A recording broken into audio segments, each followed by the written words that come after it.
Good evening, everyone. You're in the right place at the right time. This is Coast to Coast AM, blasting out of the Mojave Desert like a Scirocco, blazing across the land, into your town, into your home, slamming into your radio like a supercharged nanoparticle of unobtainium.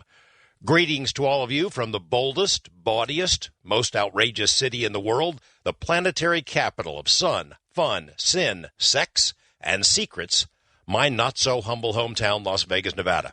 My name is George Knapp, your occasional host, designated driver of the airwaves, and moderator of tonight's upcoming cacophony of conversation. Glad to be back with you once again.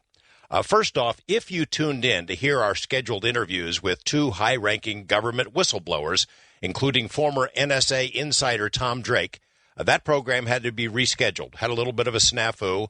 But I'm just promising you right now that I worked long and hard, my producer Chris and I, to get a hold of Tom Drake and to get him on this program. We know that what he has to say is very important, so we're not going to let that slip by. We're working right now to reschedule that interview and have him on most likely next month.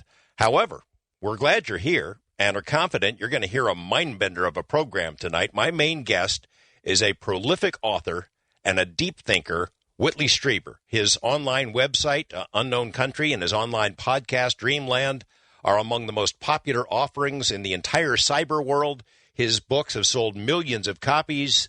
They've been made into 4 blockbuster movies. And every time I've had the pleasure of interviewing Whitley, whether it's on the air or face-to-face, I'll tell you, my pointy little head feels like it's going to explode because this is a guy who thinks big. Big ideas, big concepts. And he has a lifetime of strange personal experiences to sort of back up his views and how they evolved. And they have evolved over the years from those first heady days of his blockbuster book, Communion. He has a new book out, and we're going to be discussing it. And like his earlier stuff, this one packs a distinct and profound point of view. But we're also going to be getting into subjects that I've always wanted to ask Whitley about and never got around to, sort of like the nature of reality itself. His views on what might be coming for our planet, and he's done a lot of work on this, as you might know. You might recall he wrote a book some years ago with Art Bell that was made into a major motion picture and is still being talked about today. I get the feeling when you talk about the future of the planet that Whitley is not necessarily optimistic. And I'll also probably delve into the idea of missing persons cases, similar to the interviews we've had earlier this year with David Paulides. Remember those? A lot of folks out there in coast-to-coast land still talking about those interviews, about people who simply vanish off the face of the earth. Most of the cases discussed by David are in national parks, national forests, but Whitley Strieber has some fascinating ideas of his own about what is happening to these people, who might be snatching them, where they're going, how they're selected. And Whitley will be joining me in hour 2 to talk about that and a heck of a lot more. I am relieved to be back in Las Vegas, having spent the last 5 days on one hellacious road trip. It was part of an assignment for my day job, KLAS TV, sort of chasing a chimpanzee, almost into the gates of hell. I mean, right up there into the teeth of these wildfires that are absolutely scorching the West. And I'll tell you, for a time during these past 5 days, it felt like we were driving into Mordor or something, smoky and foreboding. But without going into too much detail, it was a rewarding experience nonetheless. The end result was we delivered this one chimp, CJ, short for Calamity Jane, from Las Vegas. She had to leave. She had escaped a couple of times, made a big mess down here, and got a lot of attention. Basically had to be kicked out of the county. We took her to a sanctuary in Bend, Oregon, an absolutely wonderful place, world-class facility called Chimps, Inc. And I'll tell you, I think she's going to be living out her life there as a chimp instead of living partly as a human in someone's backyard. This whole subject of exotic animals being kept in backyard enclosures or at roadside zoos is one that I think we might explore in detail in some future program. Maybe not an entire program, but at least for a couple of segments. I think it would be something that you would find compelling. Speaking of the wildfires that my photographer Bill Rowe and I saw this past week, fires continue to scorch large swaths of the western U.S. Hundreds of thousands of acres have been blackened. On Sunday, still burning, with firefighters doing their best to corral a host of blazes despite high temperatures, low humidity, and possible lightning in many locales. Fires still raging in Idaho, Oregon, Utah, and Montana, as well as California and parts of Nevada. From London, this story from CNN. Muckraker Julian Assange demanded that the United States should drop its witch hunt against WikiLeaks on Sunday as he made his first public appearance since being holed up in the Embassy of Ecuador in London. He said, as WikiLeaks stands under threat, so does the freedom of expression and the health of all our societies. The U.S. war on whistleblowers must end, Assange said, calling for the freedom of Bradley Manning, that's the U.S. soldier suspected of giving hundreds of thousands of pages of secret American government documents to WikiLeaks for publication. Assange also referred in his remarks to the New York Times, to a Bahraini activist, and to the Russian feminist punk band that's caused so much publicity around the world during what amounted to a 10-minute appearance today. He also referred in his remarks to Tom Drake, who was the guy who was going to be our guest tonight. The founder of WikiLeaks spoke from the balcony of this embassy in Ecuador and London, where he's been holed up since June. Another report from CNN about Mars Curiosity. That little rover used its laser today to, quote, interrogate a Martian rock in what NASA said was target practice for future experiments. It's the first time that such a powerful laser has been used on another planet, and comes 2 weeks after this little mobile science lab touched down on Mars. A fist-sized rock dubbed Coronation, or Martian rock N165 for scientists that are keeping count, was zapped 30 times over 10 seconds with this 14 millijoules of energy in each pulse, NASA said. Each of these pulses delivers more than 1 million watts of power for about 5/1 billionths of a second, according to NASA, if you can wrap your head around that. And one of these deputy scientists working on the project, Sylvestre Maurice, called this quality of the information that they're already gathering, quote, surprising. So my question is, when might the public ever get to hear about this quality information that they've already found, if ever? You know, I'm so delighted to read about the success of this mission so far. NASA really needed something to go well for once. It's been a long time since they've had something to hang their hat on, but I'm really not sure I'm going to trust NASA to tell us if they find something really interesting. As you know, we've talked about it on the program before. They had the Viking missions that were sent up in the 70s, and that one of the tests that was conducted indicated what looked like evidence of life on Mars. And after that, every probe we've sent up there didn't bother to put any kind of equipment on there that might test the Russian soil or rocks for evidence of life. Now, what the heck is the point of going if we don't want to find out if there's any life up there? It's almost, hate to sound like a conspiracy guy, but it's almost like they don't want us to know. So I have to wonder if they were to analyze this rock with this test they conducted today, and if it indicates the likelihood of something living organism, either living long ago or alive now, would they tell us about it? And I'm not entirely sure that they would. Maybe it's something that we can talk about when we open up the phone lines here in a couple of minutes. I'd like to hear your opinions. Also, I should tell you that Webmaster Lex and I have posted a couple of related items about Curiosity on our NAPS news section of the Coast to Coast website tonight. There is an absolutely hilarious music video. It's kind of a spoof regarding Curiosity. Don't know exactly who put this thing together, but it is hilarious. If you haven't seen it yet, you got to check it out. And it's a tune that was likely going to stick in your head. Maybe we'll play it a little bit later. Also, there is a photo gallery from Curiosity's mission so far, and some of these shots are just blow your mind. One other story I wanted to mention, this too comes from CNN. Have you heard this one yet? A United States congressman from Missouri, who is now the front runner, I guess, for his party's Senate nomination. They won the Senate primary earlier this month. He's facing off against the incumbent Senator Claire McCaskill in November's general election. And he said today he's saying he misspoke when he claimed that, quote, legitimate rape rarely results in pregnancy. He answered a question about whether or not he thought abortion should be legal in the case of rape, and he explained his opposition to abortion in cases of rape because he said unnamed bodily responses by women prevent pregnancy. He says, first of all, from what I understand from doctors, that's really rare for somebody to get pregnant during rape because he said, quote, if it's a legitimate rape, the female body has ways to try to shut that whole thing down. although he did not exactly explain what constitutes a legitimate rape. I think this guy is going to have a whole lot of trouble with that statement, and needless to say. Let's take our first break now. When we come back, we go to the phones to find out what's on your minds this evening, maybe talk about a few of the oddities we collected for our Naps News section. There's several of them I haven't mentioned yet.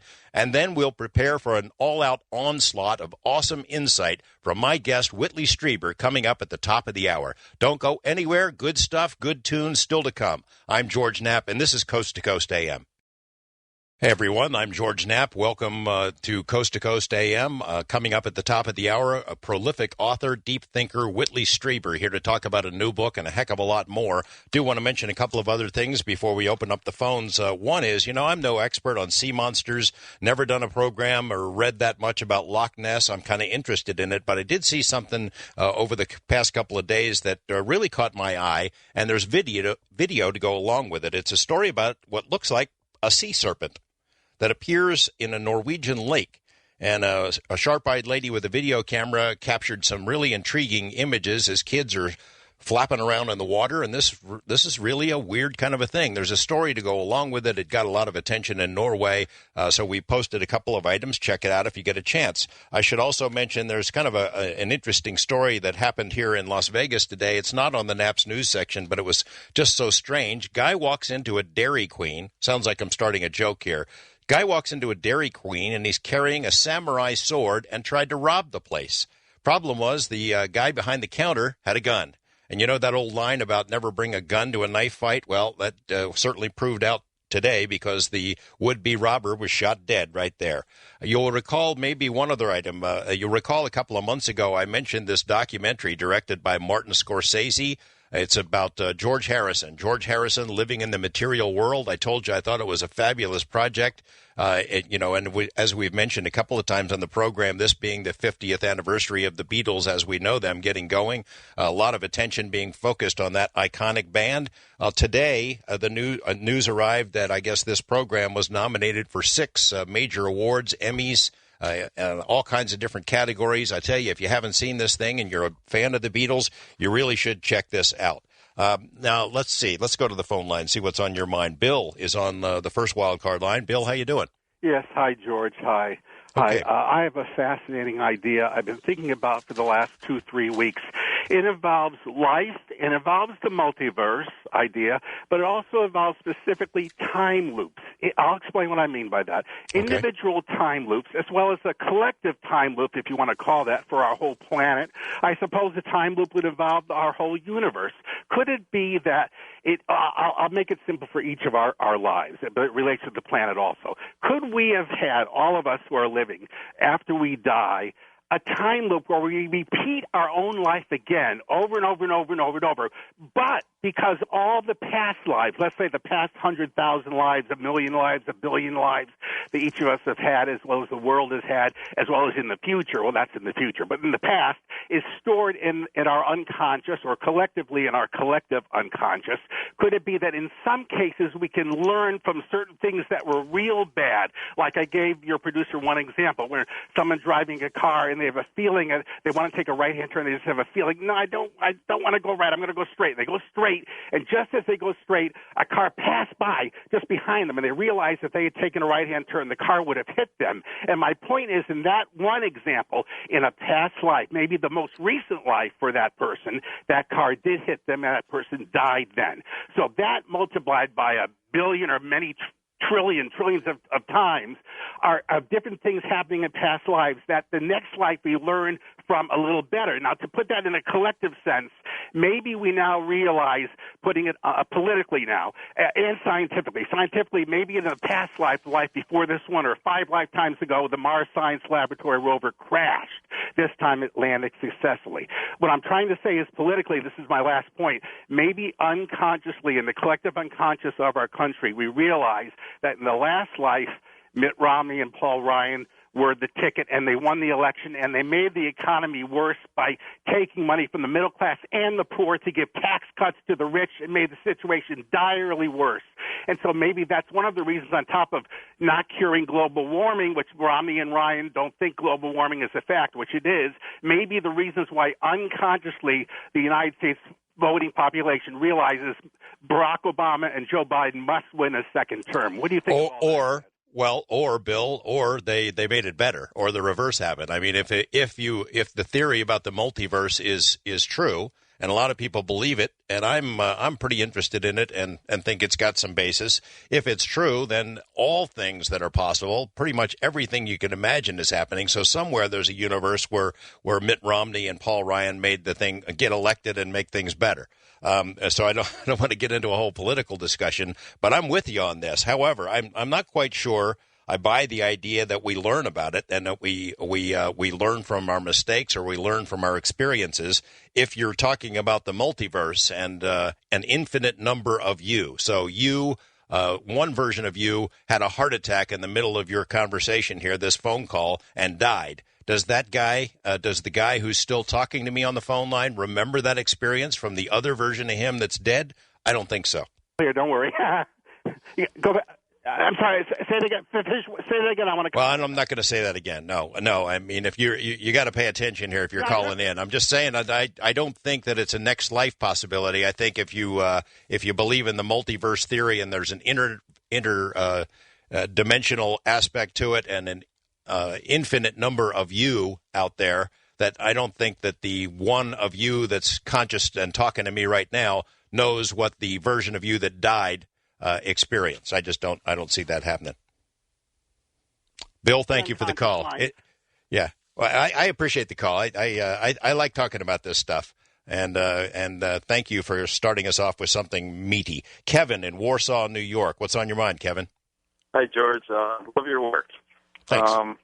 I've been studying the UFO phenomenon for about 10 years. Richard Dolan, yourself, Jim Mars, Molten Howe, Hopkins, all of them.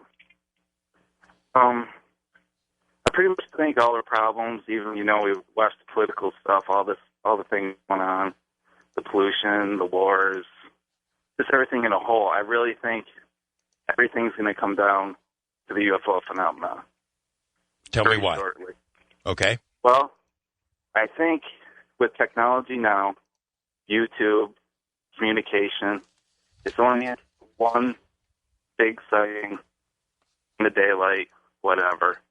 They're picking up the pace. I'm getting kind of burnt out on the subject. I follow YouTube and stuff happens daily, but it's close. Really close. Why do you think that? I don't think they can hide it anymore. I mean, circles, we can prove scientifically they're real. Cattle mutilations, we can prove they're not predators. We have the implants. We have NASA footage. Stephen Greer has a whole host of guys willing to testify before Congress under oath. It is so close, so close. The Mayan tablet says, "We'll descend in glory." God, Fallen Jukta, December 21st, 2012. The Mayans knew their stuff. They knew their stuff. What happened on that date? I don't know. But we talk about this consciousness, this turning event, 2012. What's it going to happen? Are we just going to all grab hands and run through the fields together all happy? Well, I'll tell you, Kevin, what I think will happen is absolutely nothing. But let's get back to this idea that it's really close and there's no way to deny it anymore.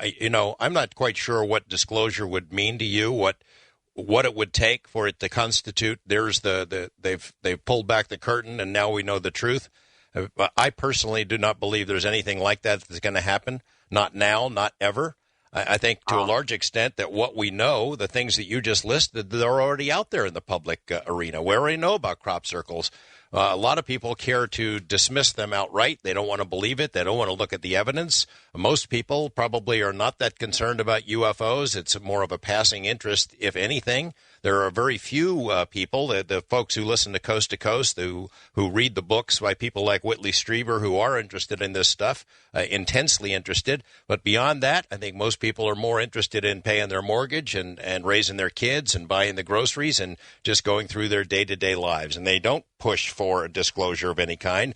Most of the truth, most of the real story, I think, is already out there in the public arena anyway. Exactly. And I totally. So I'll talk to people. The thing is, nobody knows. It's not on TV. It's on your bookshelf. It's not in the magazine. Guess what? I have to disagree with that, Kevin. It's all over the place. I mean, TV is loaded with UFO-related shows and documentaries. They're presented as factual, news-based programs, and they have a pretty good following, but it's a matter of context. If people, unless the president comes out and makes some sort of a speech, I don't see any kind of an event that's going to constitute disclosure of some ultimate cosmic truth. I do thank you for calling in, though, Kevin, and getting our minds working here. We're going to take a break. Stay with us, everyone. Much more Coast to Coast to come. Those of you at home asking, what the heck is that song? You'll recall at the top of the program I mentioned about this spoof music video that was put together by some youngsters online. It's dedicated to the Mars probe Curiosity. I admit right now I'm not likely to buy the album version of that song, but I'll tell you that with the video, it's hilarious. You got to check it out. It's on the Coast to Coast website. Take a look when you get a chance. They've even got one of the principal actors in that video has this simulated mohawk like the NASA hunk who got so much attention online. Whitley Strieber's new book is called The Secret of Orenda. It's a page-turner. Reviews are terrific. We'll talk about that and a lot of the big picture mysteries that all of us discuss and wonder about on this program from time to time. That's at the top of the hour when Whitley Strieber joins me. Right now, we go take a brief break, and we'll be right back with more of your calls here on Coast to Coast AM. Glad you're with us tonight here on Coast to Coast. I'm George Knapp, your occasional host. We're going back to the phones with a call from Greg in Michigan, east of the Rockies. Greg, how you doing? Hey, George. Hi. What's on your mind? Hey, yeah, I was... It's a pleasure to talk to you. I can't believe I got through anyway. I was listening to you there during the intro, talking about Mr. Paulides and some of the missing persons. Right. And I just happen to remember probably one of the most captivating shows I've heard on Coast to Coast, and that was about the older gentleman that disappeared out there in, I think it was Nevada. I can't remember his name. Yeah, it was here in Nevada. Yep. Yeah, traveling along with the trucker, and yep. They found his car there, and I think it was at an exit, and they had the picture of the back of the semi there, and I just wondered if you had any new info on that, or. Greg, you would be amazed how often I get inquiries from Coast to Coast listeners about that. It touched us all, and I'm still surprised by it. You know, it touched me, and I worked on it for a long time, and we talked about it a couple of times on this show, but pretty much every day I get at least one email about Mr. Carnes, Patrick Carnes, who disappeared April of last year. 2 days ago, by coincidence, 2 days ago, I was up there just outside of Winnemucca and went by the site where his car was found, and we made some inquiries about the case. I think that his family has not yet sort of made an official declaration that they've given up, but I think realistically they don't have much hope. I mean, someone out there obviously knows what happened to Patrick Carnes and his dog Lucky. Someone could help us solve this mystery, but that does not seem likely now. And the more time that goes by, the less likely it becomes that we'll ever solve it. You know, they conducted an extensive search, looked for Mr. Carnes, his body. They didn't find him. They found his car in the same spot that another car had been found 5 years early, and another person disappeared. It is certainly does appear that some kind of a serial killer is operating up there and laughing at all the rest of us. But I'm sorry to say there is no update, no new information. Okay. Yeah, it was really kind of an eerie show anyway, and I can't tell you how many times I looked at the back of the picture of that semi and, enlarged it, and he couldn't make out too much because I guess it was moving pretty fast by the. Yeah, we never did really nail down the police sheriff's office there in that county in Winnemucca. We're never able to really nail down for sure the information on the side of the trailer that they could interpret. But they cast a wide net. They did their best. They ran down hundreds of leads, many of them really good, solid leads from our Coast to Coast listeners, and they're still appreciative for that. But they just didn't pan out, and we don't have an answer. If there's ever any kind of new development, though, Greg, I promise you and the other listeners that this is the place where the story will be told. So thanks for that call, and thanks for reminding us all of that program and that issue. West of the Rockies, Thomas in Washington. How you doing, Thomas? Not bad. Thanks for taking my call, George. How are you today? I'm okay. See, curiosity, surface of Mars, and finding of life. We shouldn't get our hopes up too high because asteroids have collided with the Earth a number of times, and a lot of that stuff got kicked up, and some of it left orbit. We know that from the physics. So if we do find stromatolites and diatoms and rhyatomes there, we shouldn't assume that they're not of Earth origin.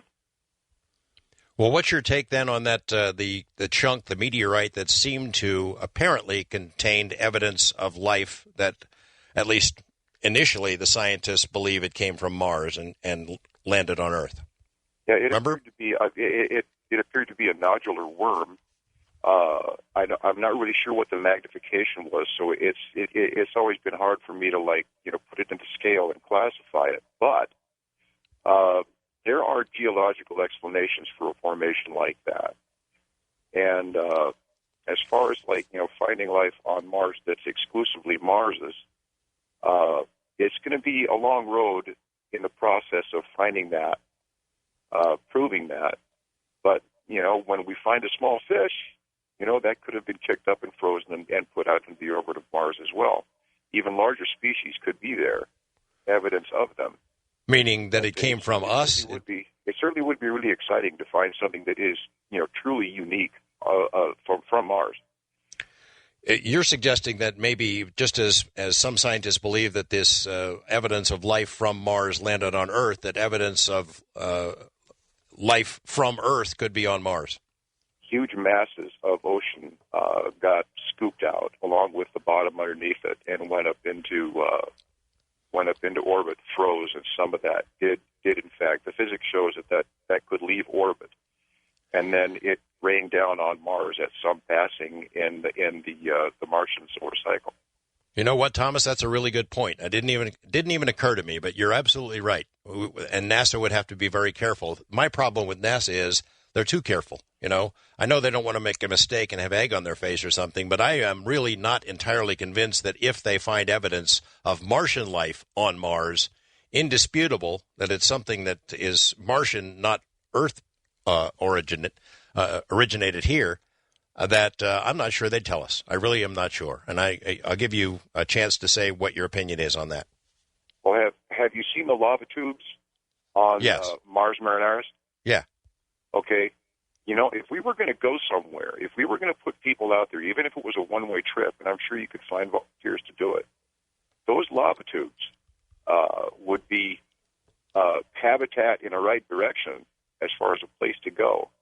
I'm not sure what the hopes of having water content there, but, we're certain that there is water trapped in the soils of Mars and probably a large quantity of it.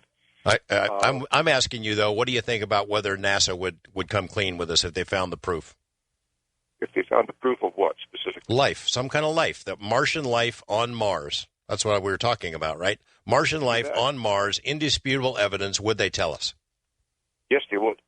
Yes, they would. But it would come with precautions, and it would come with disclaimers. Okay. I appreciate your input, and thanks for raising a really interesting point. First-time caller, Dennis in Detroit. Welcome to the program, Dennis. Thank you very much, George. How are you? Okay.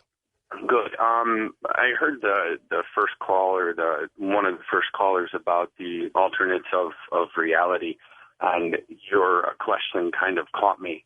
Since I was a little boy, I've been, very aware of every dream that I ever had. When I was 6 years old, I used to dream of an older self sitting and listening to a certain kind of music and watching a certain kind of movie.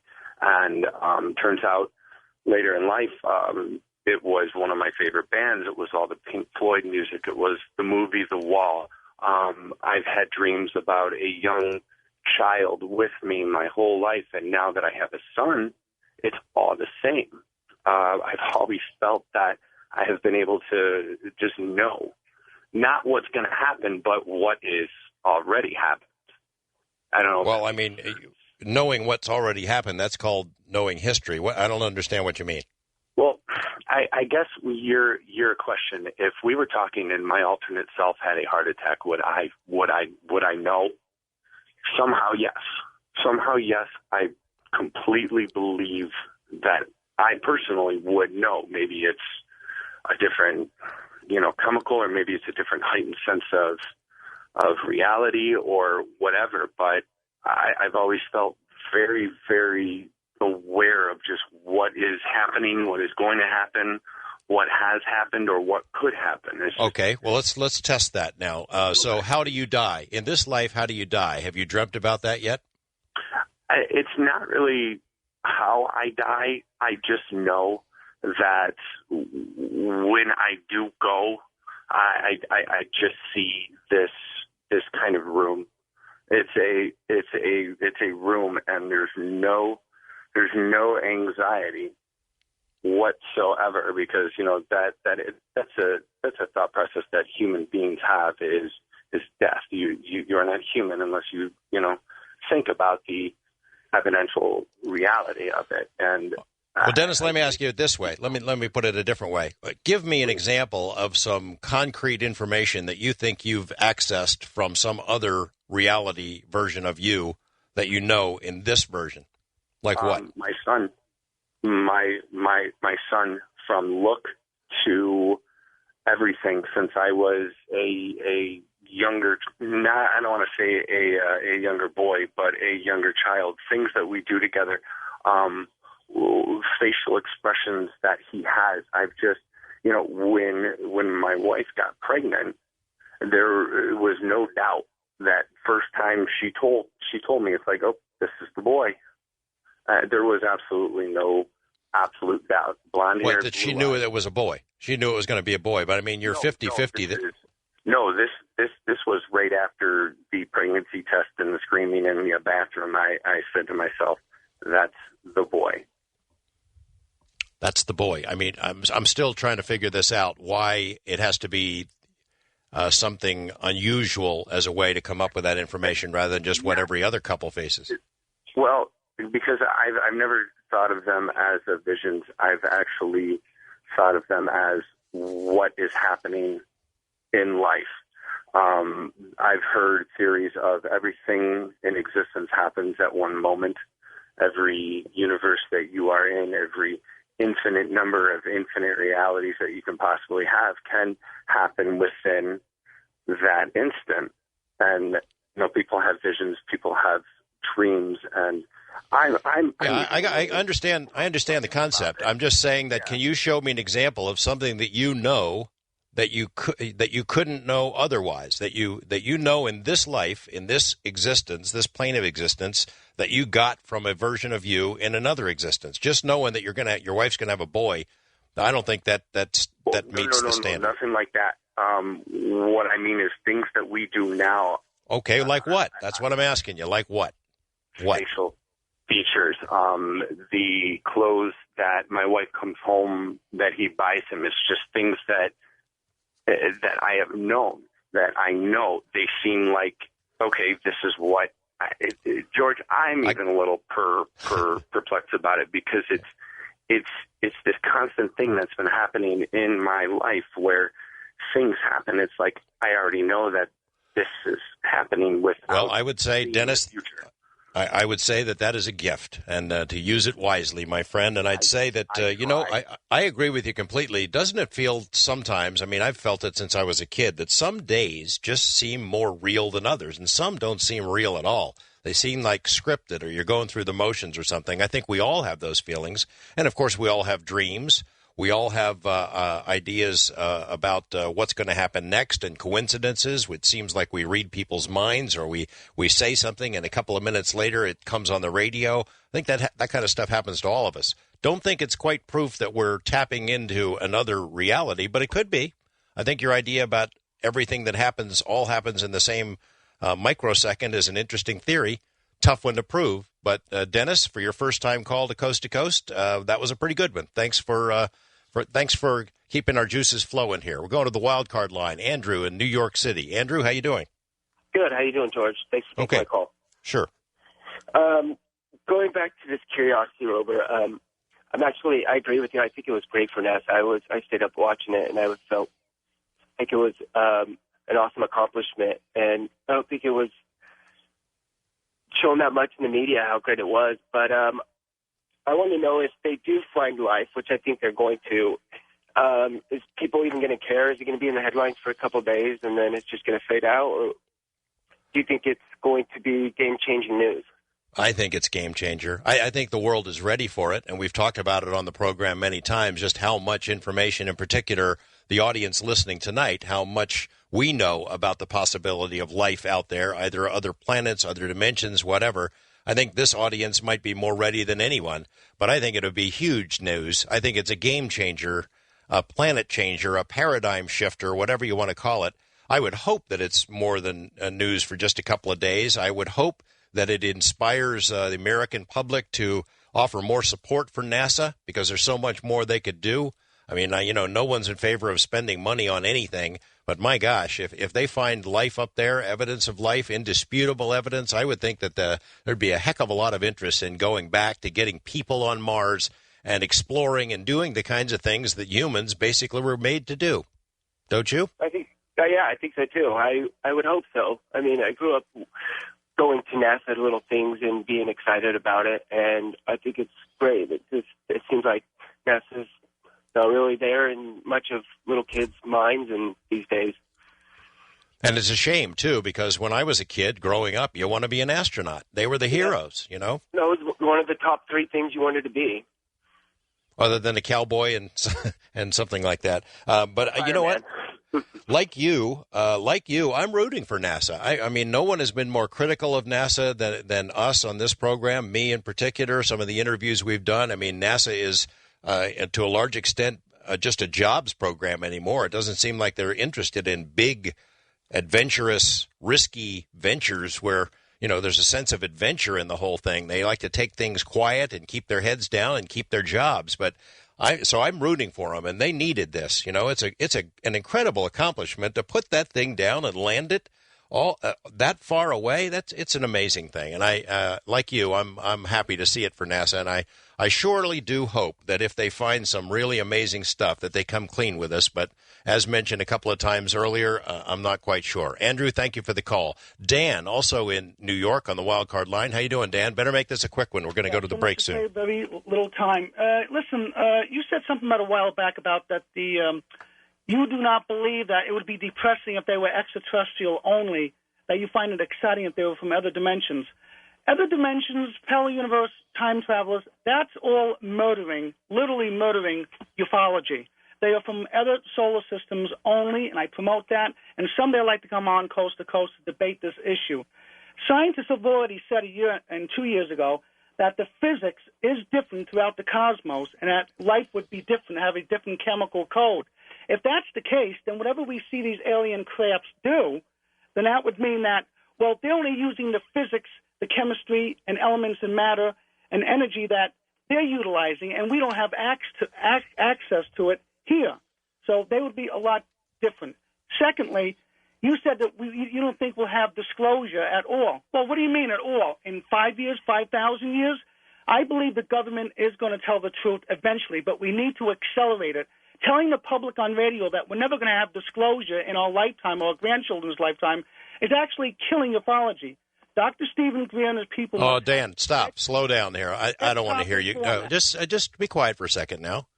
I didn't say the stuff that you just accused me of saying. I didn't say there would never be disclosure. I gave you my opinion that much of what we expect to be disclosed is already disclosed. I don't think there's ever going to be a day that the president's going to stand up and say, hey, we've got aliens and stuff. I don't think it will come in that form. I think largely we already know what's out there. However, I don't think that's killing ufology. I certainly didn't say that these guys are not ETs. I said and I've said it many times on this program, there are many possibilities, ETs, interdimensional. As Dr. Jacques Vallée has said on this program, if they can manipulate space-time, they could be from anywhere. They could be extraterrestrial, interdimensional, both. They could be time travelers, whatever. It's fun to talk about it, but I don't have the answers. I don't know if they're ETs or not, or interdimensionals. It's just fun to kick around the different ideas. Thanks for the call, Dan, and I'm sorry I rubbed you the wrong way there. It was certainly no intention. Coming up in a moment, The Secret of Orenda with author Whitley Strieber. Stay with us, everyone. Much more to come on Coast to Coast. Of course, reality isn't what it used to be. Reality today is different from when Vincent van Gogh was around. Even in that short time period, it's changed. Over the centuries, over the millennia, humans have gone through several paradigm shifts. I mean, early humans scratching for food and scrambling for survival looked up at those stars and had no idea what those twinkling lights might be. Civilizations came along and they deified the stars. They ascribed to them the personalities and powers of gods. And centuries later, Greek philosophers changed this worldview. They determined stars must be heavenly bodies whose movements circled the earth, which was, of course, still perceived as the center of the universe. That prevailing paradigm lasted for centuries more. Then Copernicus came along and was dared to suggest the earth revolved around the sun, that sun was one of but many.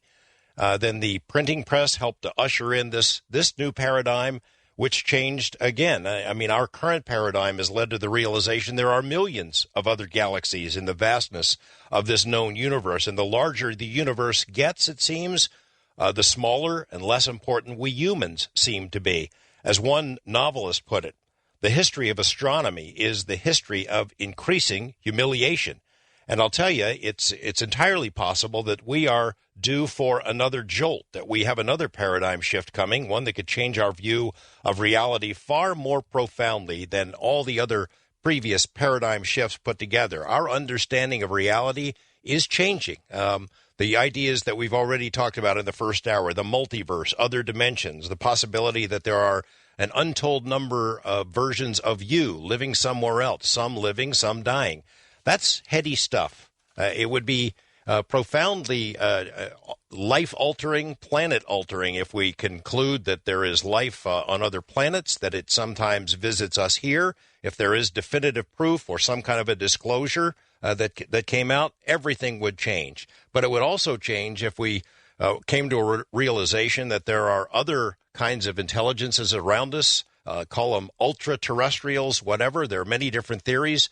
If we come to grips with some of those kinds of realities, those kinds of concepts, that the fact that these other intelligences can see us, we can't see them, they can intervene in our lives, we can't do anything about them, that's the kind of stuff that my guest tonight, Whitley Strieber, has explored for most of his adult life. He's a prolific author. He's written many best-selling novels and works of nonfiction. 4 major motion pictures have been made from his books, The Wolfen, The Hunger, and, of course, Communion, which just rocked the world and changed everything if you're a person who pays attention to the whole alien abduction scenario. Whitley has an internet radio program. He has a website, Unknown Country, that is one of, if not the most popular website, popular science website, that is, in the world. And he has a new book out called The Secret of Orenda, and it, again, will, I think, stretch the boundaries of our understanding of reality. We're going to take a break, come right back with my guest, Whitley Strieber. Don't go anywhere. I'm George Knapp, and this is Coast to Coast AM.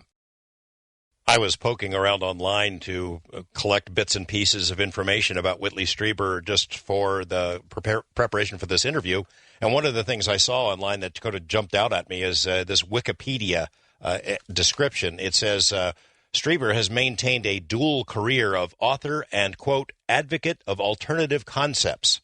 Advocate of alternative concepts. Whitley, is that what you've got printed on your business card? Yes, it is, on my other business card. Good pay? You get good pay for alternative, advocate of alternative? No, that does not pay. In fact, crime doesn't pay, and neither does being an advocate for alternative concepts, for sure. I kind of smiled at that, but I wonder, is that how you see yourself? No, not really. I feel like I am an advocate for a larger vision of mankind. We have a self-selected vision of ourselves. Our culture is very linear and very much completely contained in the idea of us being on this earth. We don't see enough. Most of us are really soul blind. We don't see ourselves as being anything more than a physical body. We may pay lip service to other ideas, but I think there is a soul, and I think we as a species know very little about its life and very little about what happens to us after death, but I do think we survive. I believe that most of the things that stories we've told ourselves about this are probably not accurate. And one of the things that fascinates me in my work is trying to understand more about what this life may actually be and to understand why we're like this. Why do we look at it with blinders on? What makes us like this? I find that just the most mysterious thing in the world. You and I have talked about it before, how we yearn for brave scientists and professional people who would be willing to go down this road, the road that you have traveled, to explore these kinds of mysteries, the really big questions. You would think that there would be people specifically go into college because they want to tackle the big questions, and yet, as we know, just from dealing with the UFO issue, that people don't want to do that. They don't want to risk their careers to go after the big questions. So the exploration is left to people like you. I mean, as a novelist, as a writer, as a thinker, philosopher, I guess, is it supposed to be that way? Is it better that it's people like you? Well, I don't know. This thing kind of fell into my lap in 1985. I had a lot of extraordinarily strange experiences as a child, but by the time I had reached into my early 20s and gotten married, my wife and I were still having these experiences, but we kind of blew them off. You know, we just didn't really relate them to anything because they were so off the wall and outside of the context of normal life. And then in December of 1985, of course, I just got dragged out of normal life and basically roughed up until I couldn't deny it. I couldn't.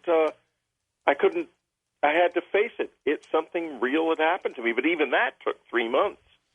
After I come beaten up from this situation, the doctor tells me I've been raped. Something I could not even say publicly, could not say it even to my own wife for more than 20 years after he told me that. And still, I was going on in my mind about it must have been something mental, etc. It's just, I couldn't face it. We can't face it. We can't. And yet, we live in a little bitty corner of a great big world, and it's not light years away. It's right here, all around us. Are you happy? And I ask the question in this context. I mean, the stuff that you're talking about here, the roads that you've been down, it's wondrous, but it's also frightening, and I think deeply disturbing. I think it has probably at times deeply disturbed you. And today, after all you've written about, or after all the investigations and thinking you've done about it, has it left you happy? You know, that's a really interesting question, George. I don't think anybody's ever asked me that question before.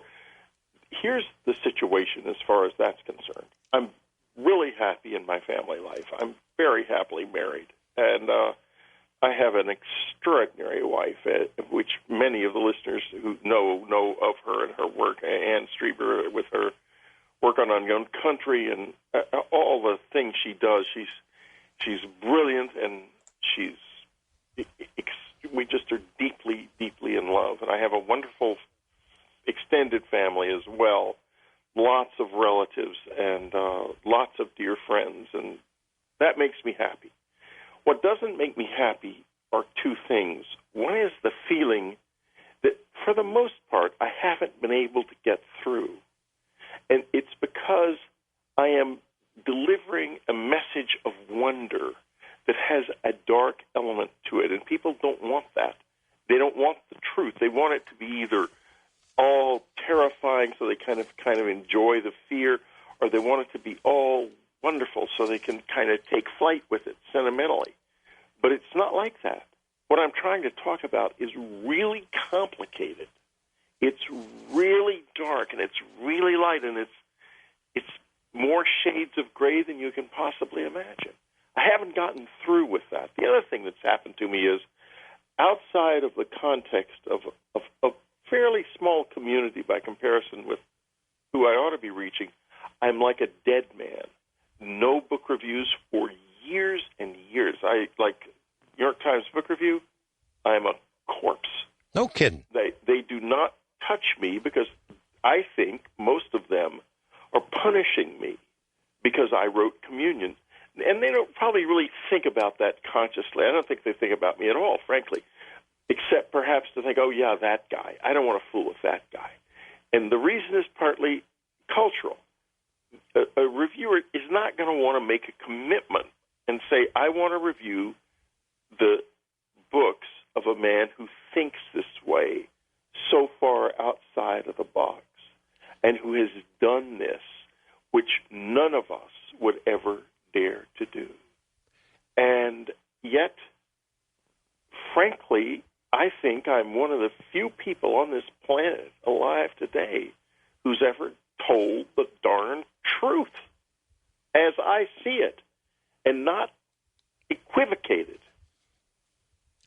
Is the same thing true? You talk about the book reviewers. Is the same true for news people? I know when Communion came out, I interviewed you. There were some other regular news people who interviewed you.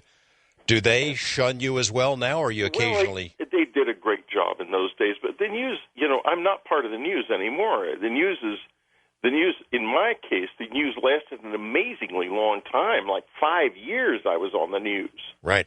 And that was because a lot of people in your field get exposed to this stuff, and suddenly, and they kind of have to kind of put it aside because there's not really any way to do anything with it.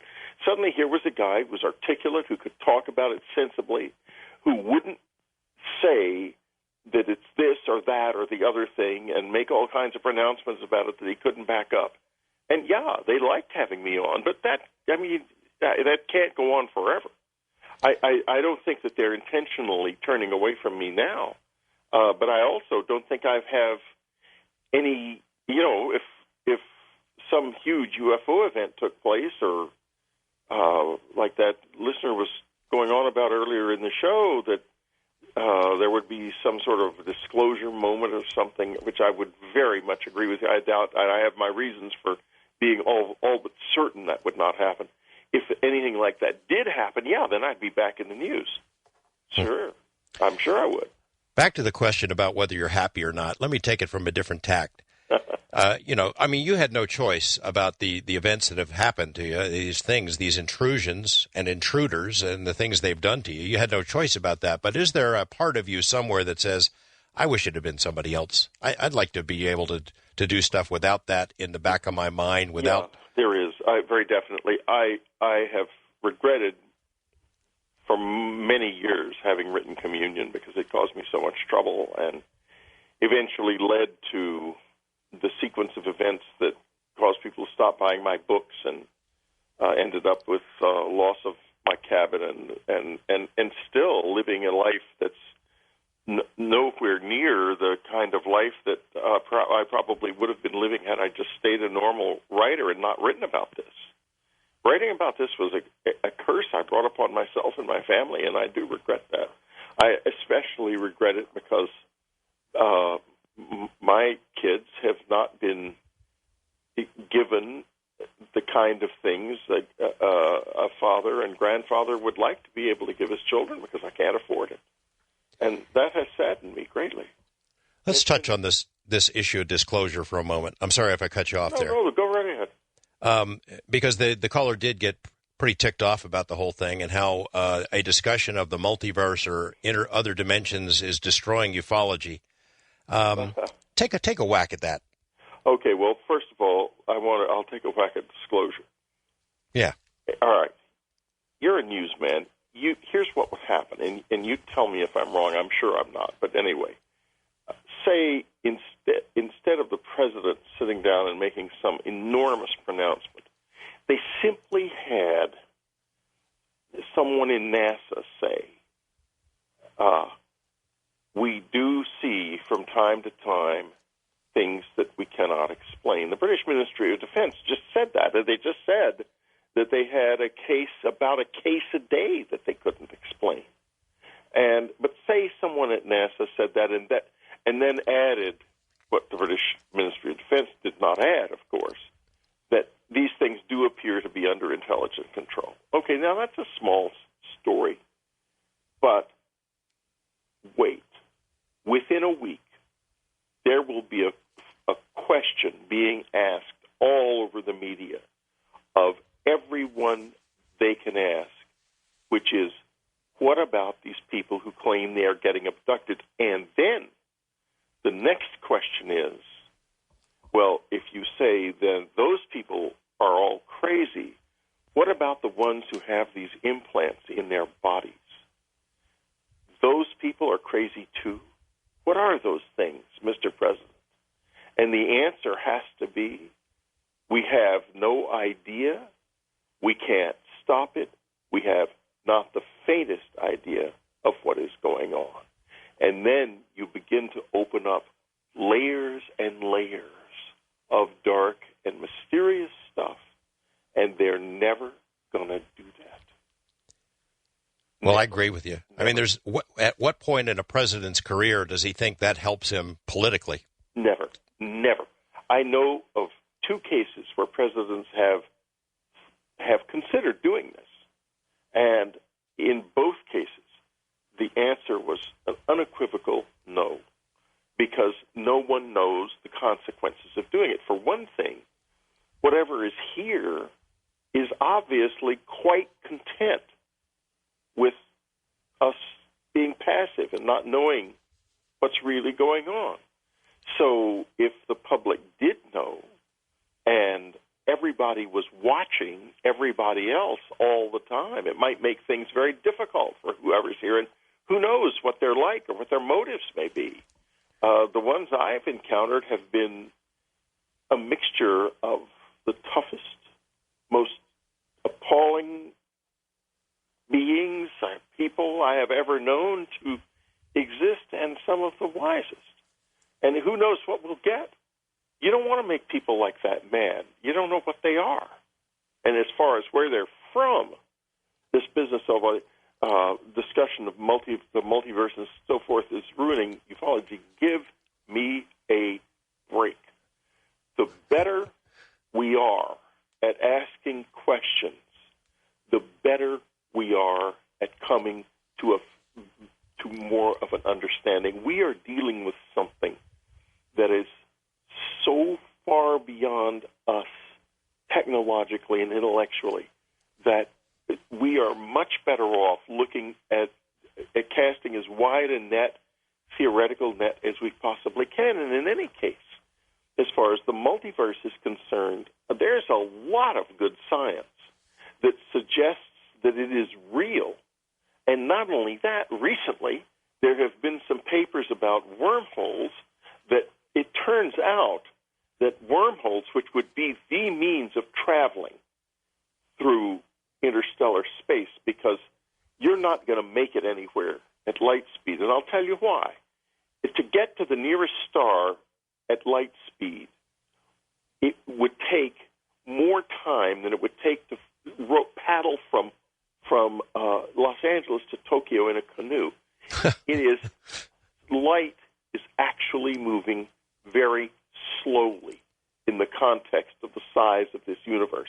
And to even get up to an appreciable percentage of light speed would take an immense amount of unknown energy that we in our world can't even fathom. Whitley, we need to take a break here. I do remember the very first interview I had with you back in 1989. You'd used this phrase, and I've quoted you many times, the true architects of the secrecy are the visitors themselves, not the government. It starts with them. They don't want it to be known. And in discussing disclosure, disclose what? I'm not sure our government even knows what they would have to explain to the rest of us. We'll get into that, plus one of the scariest aspects of this mystery, the disappearances of hundreds of people. Stay with us, everyone. Whitley Strieber, my guest here on Coast to Coast AM. A couple of listeners, Coast to Coast listeners, sent me this note. It's a sad note. Hollywood film director Tony Scott is dead at the age of 68, apparently committed suicide. He jumped off a bridge over the L.A. harbor, took his own life. Tony Scott is the older brother of Ridley Scott. Tony Scott, just some really great films, intelligent, solid films. Enemy of the State, Man on Fire, Top Gun, True Romance. That's a sad story. We continue our conversation with Whitley Strieber as we left it before the break, talking about the possibility of disclosure and how unlikely we both believe it will be. One reason for that being, how does the president say, by the way, these visitors, we don't know where they're from or what they want, but they do occasionally snatch people up. They perform anal probes and other unwanted medical procedures, and sometimes the people don't come back. From the people that are snatched don't come back. I'm referring now to the hundreds of cases discussed on this program in 2 interviews this year by David Paulides, who's written about these mysterious disappearances in national parks and national forests. Whitley Strieber has also interviewed Dave Paulides and had some insight into that. We're going to jump into that part of this discussion because, you know what, if the intruders, if the visitors are in any way related to these disappearances, it's going to be a pretty hard thing for the president to ever explain. Our conversation with Whitley Strieber continues right after this on Coast to Coast AM. Whitley Strieber's newest book is called The Secret of Orenda, and it is a fiction work, but of course, as usual with his books, it's sprinkled with a lot of provocative ideas that are all too real, not fictional at all. And we'll be talking about the book in detail coming up in the next hour. For the moment, though, Whitley, I want to jump into this stuff that Dave Paulides has raised. We had him on the show for 8 hours in 2 programs, 4 hours each time, and the audience always wanted more because this is a really strange mystery. People just absolutely disappearing. Some of them come back. They can't describe where they've been. The few that have been able to describe it, it sounds like they've been snatched by some kind of entity or creature. I just wanted to get your take on the whole thing because I know you have spent some time talking to David as well. Well, I have spent some time talking not only to David, but this is something I have been researching on my own for easily 20 years. And the reason is that I had an experience myself where I'll tell you, I'll never know whether or not I would have come back from this. What happened was this. I had learned by this point to have communications with the visitors using my mind in a disciplined way. And this was about 2 years after the close encounter experience in '85. And something had been set up, and there was any number of indications that it would happen, which was that I would go down into the woods, into a certain part of my woods, in the early morning, not at night, because it was just so difficult to do this at night. I used to walk out there at night, and it was hard. But I would go down there in the early morning, and I would sit on a certain bench, and that we would have a face-to-face interaction. And suddenly, one morning, a couple of weeks later, this sound like a trumpet, very much like these strange sounds that were all over the place 6 months ago, came floating over the house and woke me right up. It was cold, a February morning. I went down, jumped out of my bed. I realized, my God, it's actually happening. It is not my imagination. And I put on my slippers, threw on my robe, and went out into the snow. And halfway down in the woods, I could see through the trees, which were all bare, into a clearing beyond. And there was some big gray thing in the clearing. I could see it. And I could see some shapes moving around. And I stopped, and I realized I had finally done this.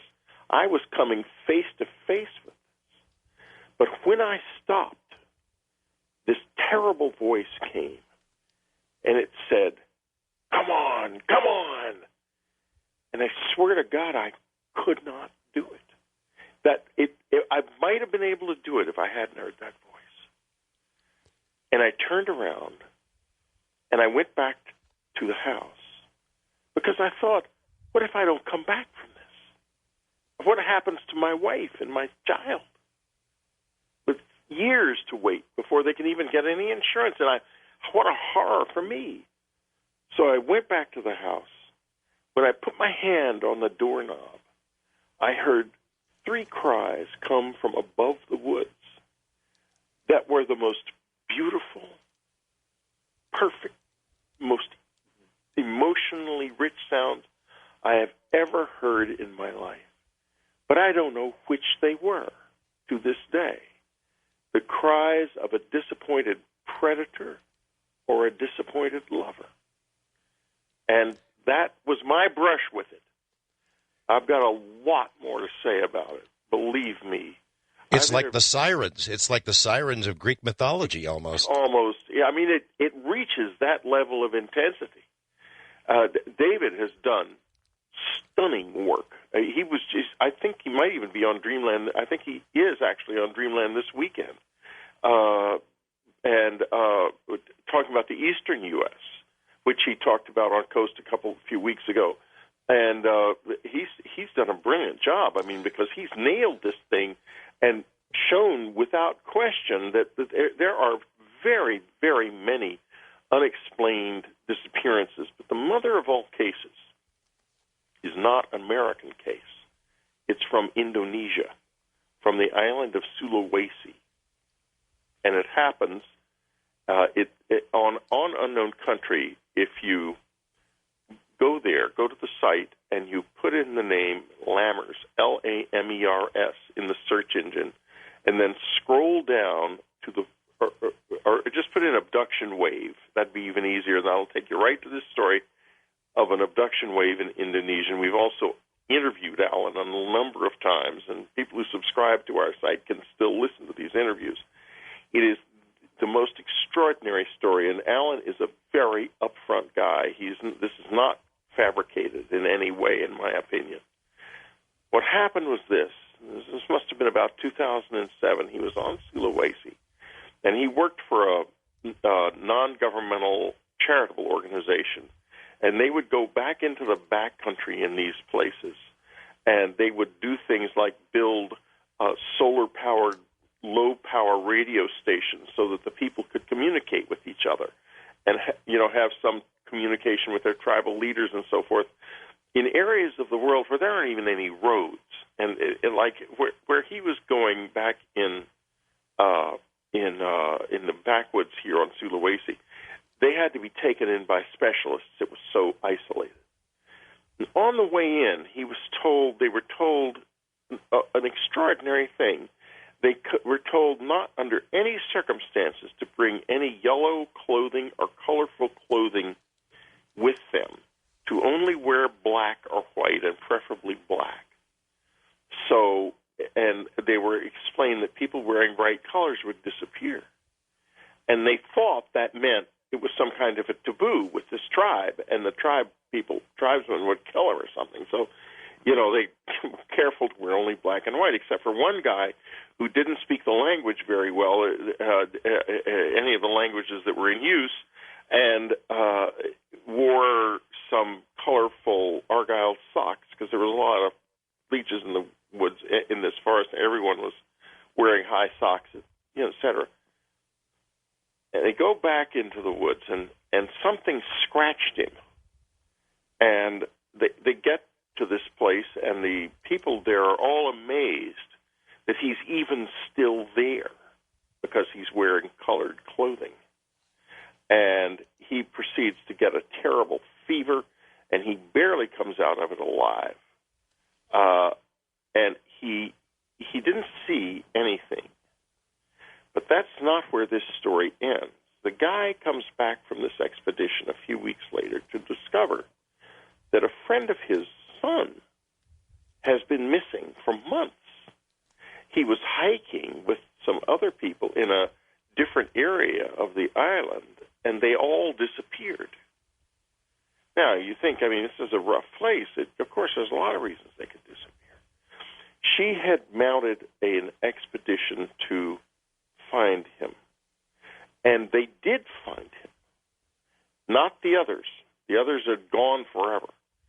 They found him wandering in an emaciated state in the forest, and he was very uncommunicative, but he said certain things. He said that as they walked, there were these strange, menacing, small creatures following them, small beings, and that they had noticed that the terrain changed, and they began to see things like animals that had horns like deer, but they don't have those there. And it was a very confusing situation, and they became more and more afraid. And then the next thing he knew, he was in a very strange state, and he was told by one of these creatures, which had, he said, terrible eyes, that he should go back and he should warn others to be careful and not to come here again. And he is back, and that's where the story ends right now. But you amplify this to a whole world, and I get back to what we were talking about before. We have blinders on. We don't look at what's really happening all around us. David Paulides did look, and he did comment to me in one of the interviews. He said, Whitley, one of the things that is consistent is that the people who disappear tend to be wearing colorful or bright clothing. Now, why would it be like that? George, I'm telling you right now, don't even try to ask me that question, because my only answer is I don't know. Well, let me try to ask it of David Paulides. He's on the phone. I asked him. Yeah, we got him to call. Hey, David, how you doing? Hey, George. Hey, Willie. How are you? David, it's good to hear your voice. Dave, I want to ask you. Go ahead. I've been riveted to Whitley's stories. This was great. Well, you've got some extraordinary stories about this too, David. I mean, some of the best. Why don't you talk about that the Pennsylvania situation where the adults and the 11-year gap, and then the children? Well, it's a strange scenario there, and it was something that we weren't looking for, but for some reason, Pennsylvania has more children between the age of, say, 2 or 18 months and 8 or 9 years, more children in that age bracket missing from the late 1930s to the early 1950s than anywhere in the U.S.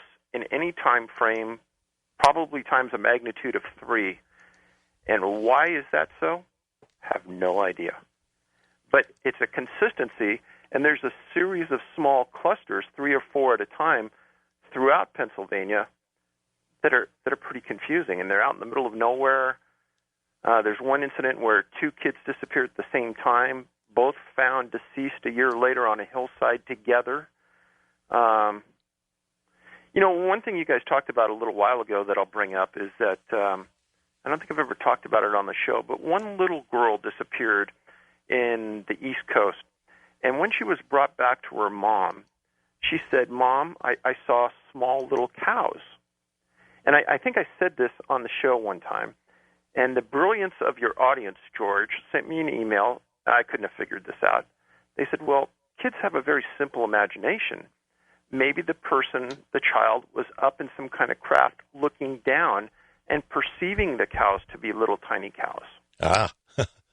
Wow, you always, if you come up on this show with a question, with something like that, you're always going to get some cool stuff. I love that aspect of it. Our listeners pay attention. Dave, I want to ask you this. You've been very careful about not explaining who might be responsible for snatching people, where they might be from, what their motives are.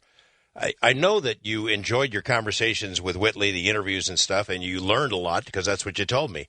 Are you concerned that you cross a line when you start exploring, as you have to do, some of the more exotic kind of explanations that might be behind these disappearances? Well, one thing for me is that in the last year, as I've made the appearances and spoke to people like Whitley and you and others that all have a different perspective, a different paradigm on different parts of the world, you start to realize, wow, if I said what I thought a year ago compared to what I think today, I ought to look like an idiot. And rather than come out and have a knee-jerk reaction, shoot from the hip, I can honestly say that my perception about this phenomena has changed a lot. And it kind of comes back to having that worldwide perspective that Whitley was talking about, in that if you think this is just happening in North America, I've learned in the last year it's not. And yeah, it's happening in Indonesia. I personally think it's also happening in Australia. And it may even be happening in England, and I'm not sure about that, but I'm pretty sure about Australia. And then when you look at people that have disappeared in Brazil. Yeah. I mean, some of the disappearances and the reappearance of people is horrific. And I don't mean that they're dismantled by drug lords or things. This is something else. And go ahead. Whitley, I think you were quoted as saying, or at least asking the question, is someone building a colony somewhere? Is that one option? That was I said that in response to the Pennsylvania cases because there was an 11-year gap. First there were adults, and then after an 11-year gap, all these child cases started, according to what David told me. And I thought to myself, what if somebody's building a colony? I mean, where are these? Because I always go back, and I've had so much personal experience that keys into this in strange ways. When in 1989, in May of 1989, this object was put into my left ear, which many of your listeners have heard about. I'll briefly reiterate for those who have not. I was lying in bed. I had not yet gone to sleep, and I heard what sounded like a car in the driveway in my country house in upstate New York. Pretty isolated place, and a big, powerful, locked gate, and the sound of crunching gravel as a car moved very quietly in the driveway really frightened me. The windows were open. It was a warm evening. And I started to go for the gun I had under the bed. And I had to give you an idea of what my situation was. We had an excellent top-of-the-line alarm system. It was armed at that time. I had a bank of switches beside the bed that I could turn on floodlights all around the house. As I began to move, thinking in terms of the gun and the floodlights, a voice outside in the back said very quietly, a male voice said, "Condition red." I looked there was movement in the dark bedroom at the foot of the bed, and there were two people there. I'm not talking about two aliens. I'm talking about a woman and a man. And the man was bearded, and the woman was, they were just a normal woman, and they were wearing dark clothing.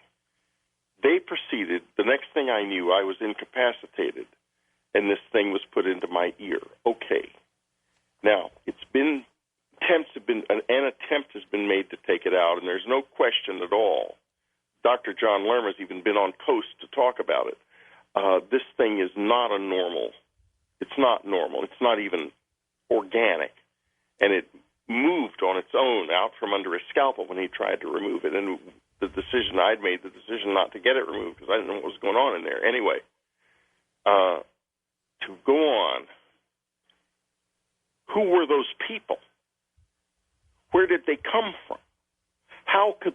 This technology that they had, that they put into me, that I am literally touching right now, what is it? What is it? Where are they from? Were they once children in the woods in Pennsylvania? Or is there this breakaway civilization that brilliant UFO researcher Richard Dolan talks about? That is a human civilization that is here and yet not here, that we are outsiders to, and it is far in advance of the rest of us? Is that real?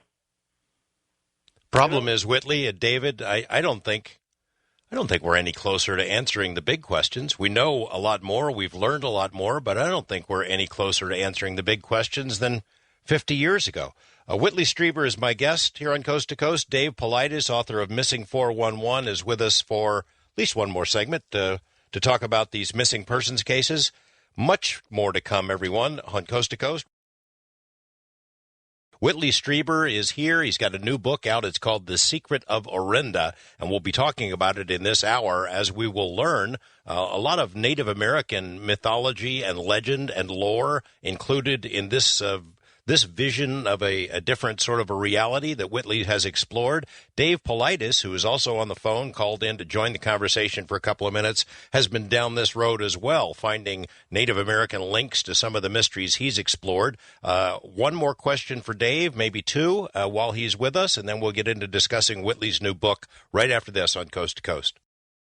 Whitley Strieber, while we have Dave Paulides on the phone, I wanted to ask, you had said that you've studied these kinds of disappearances for 20 years or more. Can you tell me what you learned that you didn't know before from David and the interview you did with him?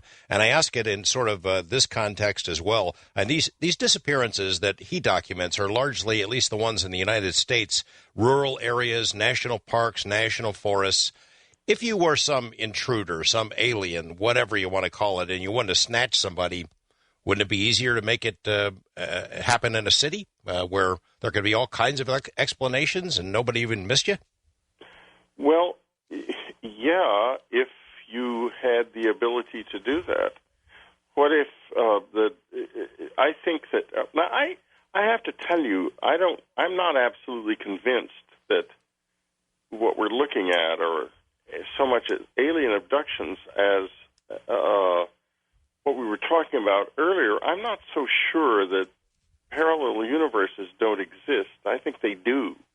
I think they're right here, in other words. And I think there's a substantial amount of scientific evidence, not empirical evidence, but mathematical evidence.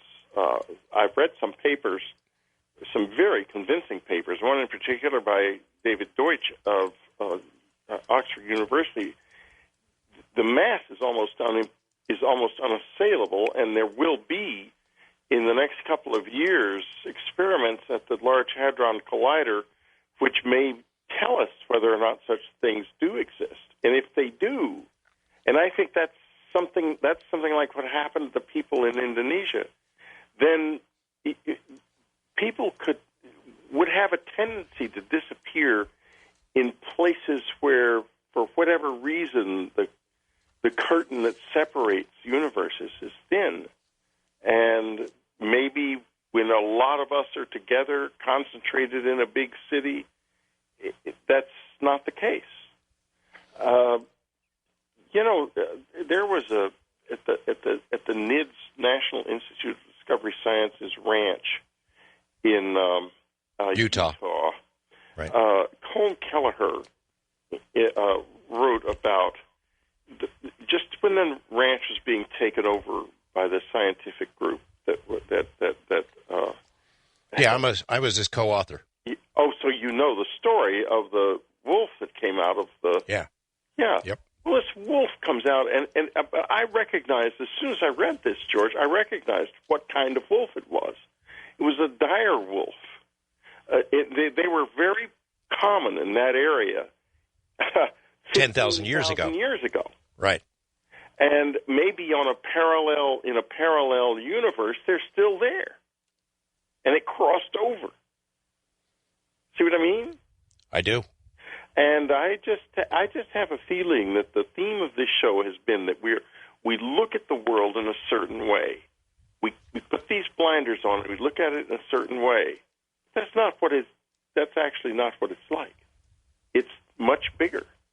And we slip and slide into the cracks every once in a while. I think there's no question about that. And I think many of David's cases, and I've read both books cover to cover, are explainable or probably explainable. But there is that constant undertone of cases that just doesn't quite fit. David, George, I'm sorry. One case that I think Whitley could relate to, we heard about this maybe a month and a half, 2 months ago, was a hunter in Oregon walking down the trail alone, minding his own business in the middle of nowhere, kind of walking with his head down, not paying a lot of attention. And he says that as he took one additional step, it was like walking through a glass pane. And you think about those window panes like you explained on Skinwalker Ranch, up off in the atmosphere, 15, 20 feet off the ground. This was on the ground. And he said he didn't step all the way through it, but there was a sensation of something on his back, almost as though it was pushing him through the pain. So he came back, he stepped back through, and he says you really couldn't see it, but you could feel the dimensional change as you walk through it. So if these things were on the ground, and there's obviously no way to see it coming, then you can see how there's one element there that we would never understand and would explain why some of these people maybe are missing for a certain period of time, and then somehow or another they come back. Now, well, David, as you know in your book, I mean, it's not only some of them are missing, some come back, but some of them, at least a few, look like they're gnawed on, some big creature chewing on them.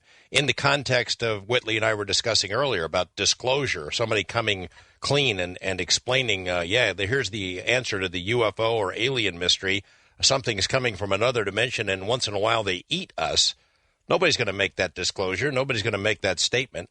And I guess I would just ask you this. I know you learned some things from Whitley in your discussions. Tell me what you learned from him that you didn't know before, and do you still feel that this is a solvable mystery, barring the visitors or whatever coming clean and explaining it to us? So there are so many different types of disappearances that we've chronicled. Multiple disappearances, age bracket disappearances in Pennsylvania, and then 28. Right now we're up to 30. We started with 28 clusters when the books came out. We have 2 additional now. And I think that the circumstances of these aren't easily parallel to one another. There's certain differences that maybe I'm not smart enough to figure it out at this point, but with more research, talking to more people, it's hard, George, to find people like Whitley that are grounded, that have good communication skills, that stay in the present, that talk about apparently factual things. Sometimes, as an example, I got an email a while back from a MUFON director who read both my books and said, Dave, you finally solved one of the greatest mysteries in my mind, and that is the disappearance and how aliens are taking us without our direct knowledge. And this person went on and wrote probably a 6 or 7 page email saying it would appear to everybody as though the person just got lost, evaporated into thin air, died on the ground, animals took them apart, and they'll never be found. And this person said, now, isn't that a perfect way for an alien to take us and base it on environmental issues in the U.S.? And whereas in the middle of a city, that really couldn't occur. I mean, maybe law enforcement would blame a serial abductor human, but in the woods, this explanation that was given to me and supported by a group of people that followed this person said, this is the answer that we've been looking for. Now, I don't know if it's true or not, but I could see her point. The other issue is, and I've been in the woods my whole life. The only thing I can say is that at one point, myself and another guy were fully armed to the hilt. And we were about 15 miles from the Bluff Creek location. And we were walking around, actually looking in some areas where there had been Bigfoot sightings, but we were looking for other things. And as we're walking around, this guy I'm with is about 70 years old, smart as a whip, spent his whole life in the woods. That's one reason I like to be with him. He sees things I don't see. And all of a sudden, everything around us went quiet. And not a little quiet, I mean dead quiet. And this is 4 o'clock in the afternoon. We're looking up at the top of the trees, wind's blowing, there's nothing. And I know what's going on. I've heard about this from other people. I said, okay, we're sitting down. We'll each take a side of this huge tree. You look that way, I'm looking this way. We both looking up. This went on like this for 30 minutes. There were no squirrels. There were no birds. There was nothing. I didn't want to move. After about 30 minutes, it's like somebody opened the door. All the sound came back. Bam, we're rolling again. That's the only time I've ever been really, really cognizant that something changed drastically on me while I was out there. David, I want to thank you for calling in. Appreciate it as always. We're putting a link on the website to your information, your contact information, and a link to the books 411, Missing 411. Excellent work. Can't wait to have you back, and I look forward to hearing your interview with Whitley this weekend. Thanks for calling Thanks, in. George. Take care, Whitley. All right. Same to you, David. Whitley, I should have known you would like that wolf story that starts our book, Hunt for the Skinwalker. The reason we were allowed to write that book is because activity at the ranch there in Utah had sort of petered out. Right. And Bob Bigelow, who owned the ranch, was interested in seeing if there were other places that were like it somewhere. So we cast a wide net, and we found out, sure enough, there were. There were similar cases around in Colorado, New Mexico, Washington, Arizona. Not quite as weird as the ranch in Utah, but similar. And at every one of those, there was a Native American connection, a strong Native American connection, which sort of leads me into the discussion of your book, The Secret of Orenda, which deals with Native American lore and legend. Tell us about the book. To move into that, let me first talk about the fact that something that my wife Ann does on our website.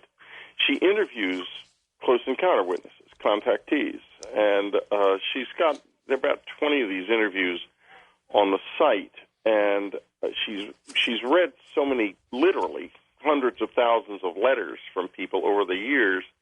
She's real good at interviewing these people because she knows so much about the ins and outs of this experience that goes far beyond where the abduction research left off. And the most recent two are both of Native Americans, and they're amazing interviews. And it turns out that a lot of the people, the older people in the Native American community, know an awful lot about this stuff that we don't outside of the Native American community, that we do not know, and that they don't care to discuss because they're just like any other human being. They don't want to be laughed at. And so these two interviews open a window into that world that is quite remarkable. Now, with regard to The Secret of Orenda, this book is one of the loves of my life, and I'm very happy to say that if you go on unknowncountry.com and click on The Secret of Orenda, the ad, or wherever you see it, there are a lot of really nice reviews. People are enjoying the book a lot. Yeah, I was going to say, you may not get a review in the New York Times, but wow, the people reading it, it's almost all 5 stars. A suspenseful, plot-driven page-turner. That's what one of them wrote. It is. Apparently people are liking it. And to find out more about it, the place to go is to orendabook.com, ORENDABOOK.com. Orenda is an Iroquois word that essentially means fruitful, or it's a very positive word. It has a lot of subtle meanings, and I don't want to just... Iroquois is such an incredibly interesting language. I don't want to go too far with it, but just suffice to say that Orenda is a word about beauty and fruitfulness of a kind that we don't really have in English. We don't have words that have resonances like it does. So the book's called The Secret of Orenda, and in my imagination, I was out in the Adirondacks. My son used to go to summer camp out there, and I was out there with my wife, and we were thinking that, God, back in these hills, back in some of those mountains, nobody ever goes back there. Nobody knows what's going on back in there.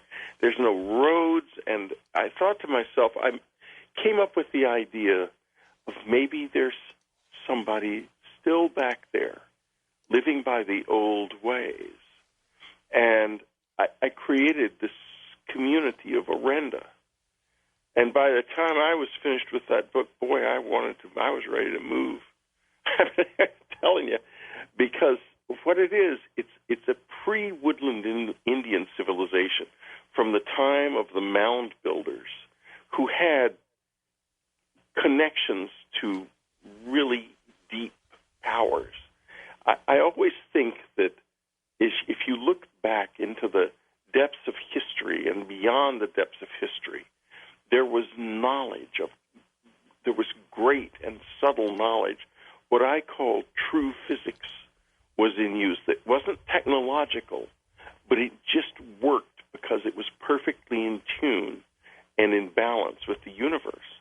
And that's what these people in this book are about, so that when you meet them and you come into contact with them in the story, you're also coming into contact with new ideas about how to restore one's own balance and one's own sense of the beauty and wonder and the danger of this mysterious universe we live in. Orenda, the word, how much factual basis is there for it, for sort of magical qualities or mystical qualities? Or the magic and even the food in the story is taken as best I can, reconstructing the pre-Woodland Indian past, which we don't know much about. I mean, right. but I That's right. reconstructed it as best I could, and I used ideas of magic that were based on the notion that you can do things, a lot of things that you wouldn't expect that you, if you don't know you can't do them. If you don't believe you can't do them, you actually can. Well, like, for example, one of the things that happens in Orenda is levitation. And I've looked into this a good bit, and there are many instances of this in the world. To tell you why, I looked into it. I used to meditate out in the woods in a clearing in upstate New York. And one night I was sitting there cross-legged on the place where I would meditate, and I felt funny. I felt like I could feel a breeze under me. I couldn't really feel that I was sitting on anything. And it was very quiet. I was in a very deep state of meditation. I opened my eyes a little bit, and I could see these lights. Now, I was down in the woods with 70-foot-tall trees around. And I closed my eyes and opened it again. I could still see the lights. I looked at the lights for a while. I had this incredible sense of calm. It didn't disturb me in any way. I closed my eyes again, and I thought to myself, if I'm up in the air, I'm going to start worrying about this, I'm liable to fall. And so I'm just there, and I'm not opening my eyes again. I'm just concentrating on meditating on my body, just in a very quiet state. I felt this little sort of bump. It was extremely subtle. And I opened my eyes again, the lights were gone, and I was back meditating. I've never known, did I levitate or go out of my body, or was I just sort of dreaming? But that started a long period of time when I was studying this and learning about levitation. There are lots and lots of cases of people doing this and doing it really in extraordinary public situations. There was a famous case of a young, rather simple-minded man in Catholic history in Italy in the 16th century who would do this, and he would drift through the church and would end up so close to the candles on the altar that it would made the bishop so nervous when he was trying to say Mass that he forbade the boy to be in the church during Mass, and they'd find the kid in trees. Well, it makes you wonder, were we in contact with something before there was science and before we had modern civilization? Were we in contact with something then we've lost as we've become supposedly more advanced? We lost contact with that other ancient reality. We'll get into that, talk about the Native American connection, and then question the big picture stuff. What is the nature reality? What's Whitley Strieber's cosmology these days? Stay with us, everyone. We're talking with Whitley Strieber, whose new book, The Secret of Orenda, is out and it's available. We've got links on how you can find it online on our Coast to Coast AM website. And it explores mystical time, mystical learnings and lore of Native American tribes long before we European folks were here. And you have to ask yourself, is there a connection? What is the Native American connection? Are they dialed into something that we just don't know? Are they still dialed into it? And if so, why? We'll get into those questions and more with my guest, Whitley Strieber, right after this on Coast to Coast AM. Whitley, back when Colin Kelleher and I were working on the Hunt for the Skinwalker, the book, we sort of cast this wide net, as I mentioned before, looking for other places similar to the area, the Uinta Basin in Utah, where a lot of strange stuff had occurred in a short space of land. And we found out that it seems like everywhere that this happened, and we found several. There was one in Yakima, one near Sedona, one in New Mexico. Anyway, everywhere that this happened, there was a very strong Native American connection and presence there before and currently. And I wanted to see if you could somehow figure this out or have a theory about, is there some sort of a connection still? Were they in contact with something, or at least attuned to it, long ago and maybe still in a way that we are not? I think that they were part of the world in a different way. And if you go on reservations now, you see an extraordinary human tragedy unfolding in many, many places. Not all, but many. And it is a tragedy of a despair that is deeper than blood. And but I think that there still exists among these people when they dance and when they make their relationship with the universe and the world around them the way it used to be, there exists among them the ability to come into contact with something that is not of our world, but does have a place in an older world. When we had our cabin, our first cabin, we used to have a lot of groups of people up there. And one night we had a group up there, among them a man who I believe probably had some Native American blood in him. He never referred to it or alluded to it, but he could play the flute and dance amazingly. And we all started dancing in the little back garden behind the house. And the strangest thing occurred. There was a feeling of electric energy in the air, and these little meteors started crossing, leaving smoke trails at an altitude of maybe 10 feet. I mean, they're just right there, right above our heads. Little bright meteors flying back and forth.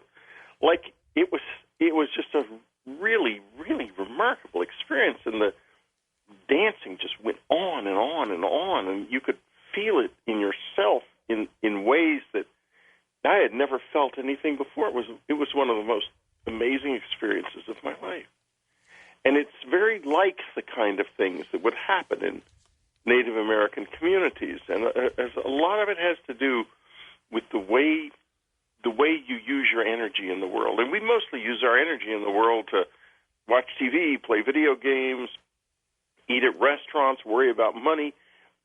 We're not really there on a spiritual level at all. We see the spiritual world as being very far away from us and not really part of life. But these are people who are living as if the spirit and the body were all the same thing.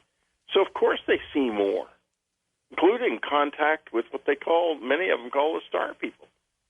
Then to this day, you end up getting sworn to secrecy by people who don't want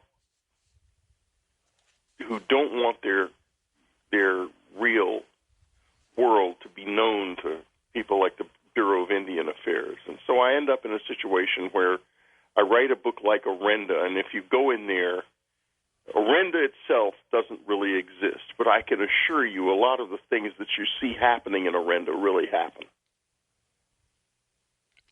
Well, we're sort of in the same boat in working on that book project and trying to talk to Navajo, Hopi, the Utes, Shoshone, Paiutes. Nobody wants to talk about it, in part because they worry that by talking about something like a skinwalker, a shapeshifter, invoking it invites it into your life, and also because they don't want to be made fun of by white people, I guess. Well, then you know what kind of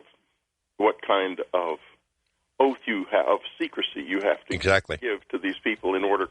I mean, I had some people come up to my cabin who said they were Delawares, and they may have been, I don't know, who said to me that there were some graves out in the woods behind the cabin in the land that was associated with the cabin that I then owned, and they wanted me to, when I hadn't bought the land actually at that point, they wanted me to put that land an easement in the deed protecting those graves because they said those graves are precious to us.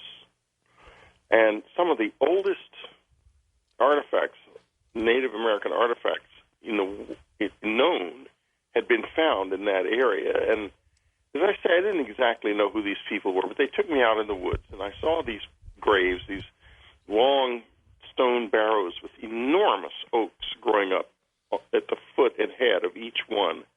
And they said that these were the graves of some very, very great people who had lived in the distant past, and they didn't want them dug up. And so I did. I put this in the deed, and it will remain in that deed as long as this country exists, that these graves cannot be disturbed. So, these people are out there, and they're living still with their past is still real to them.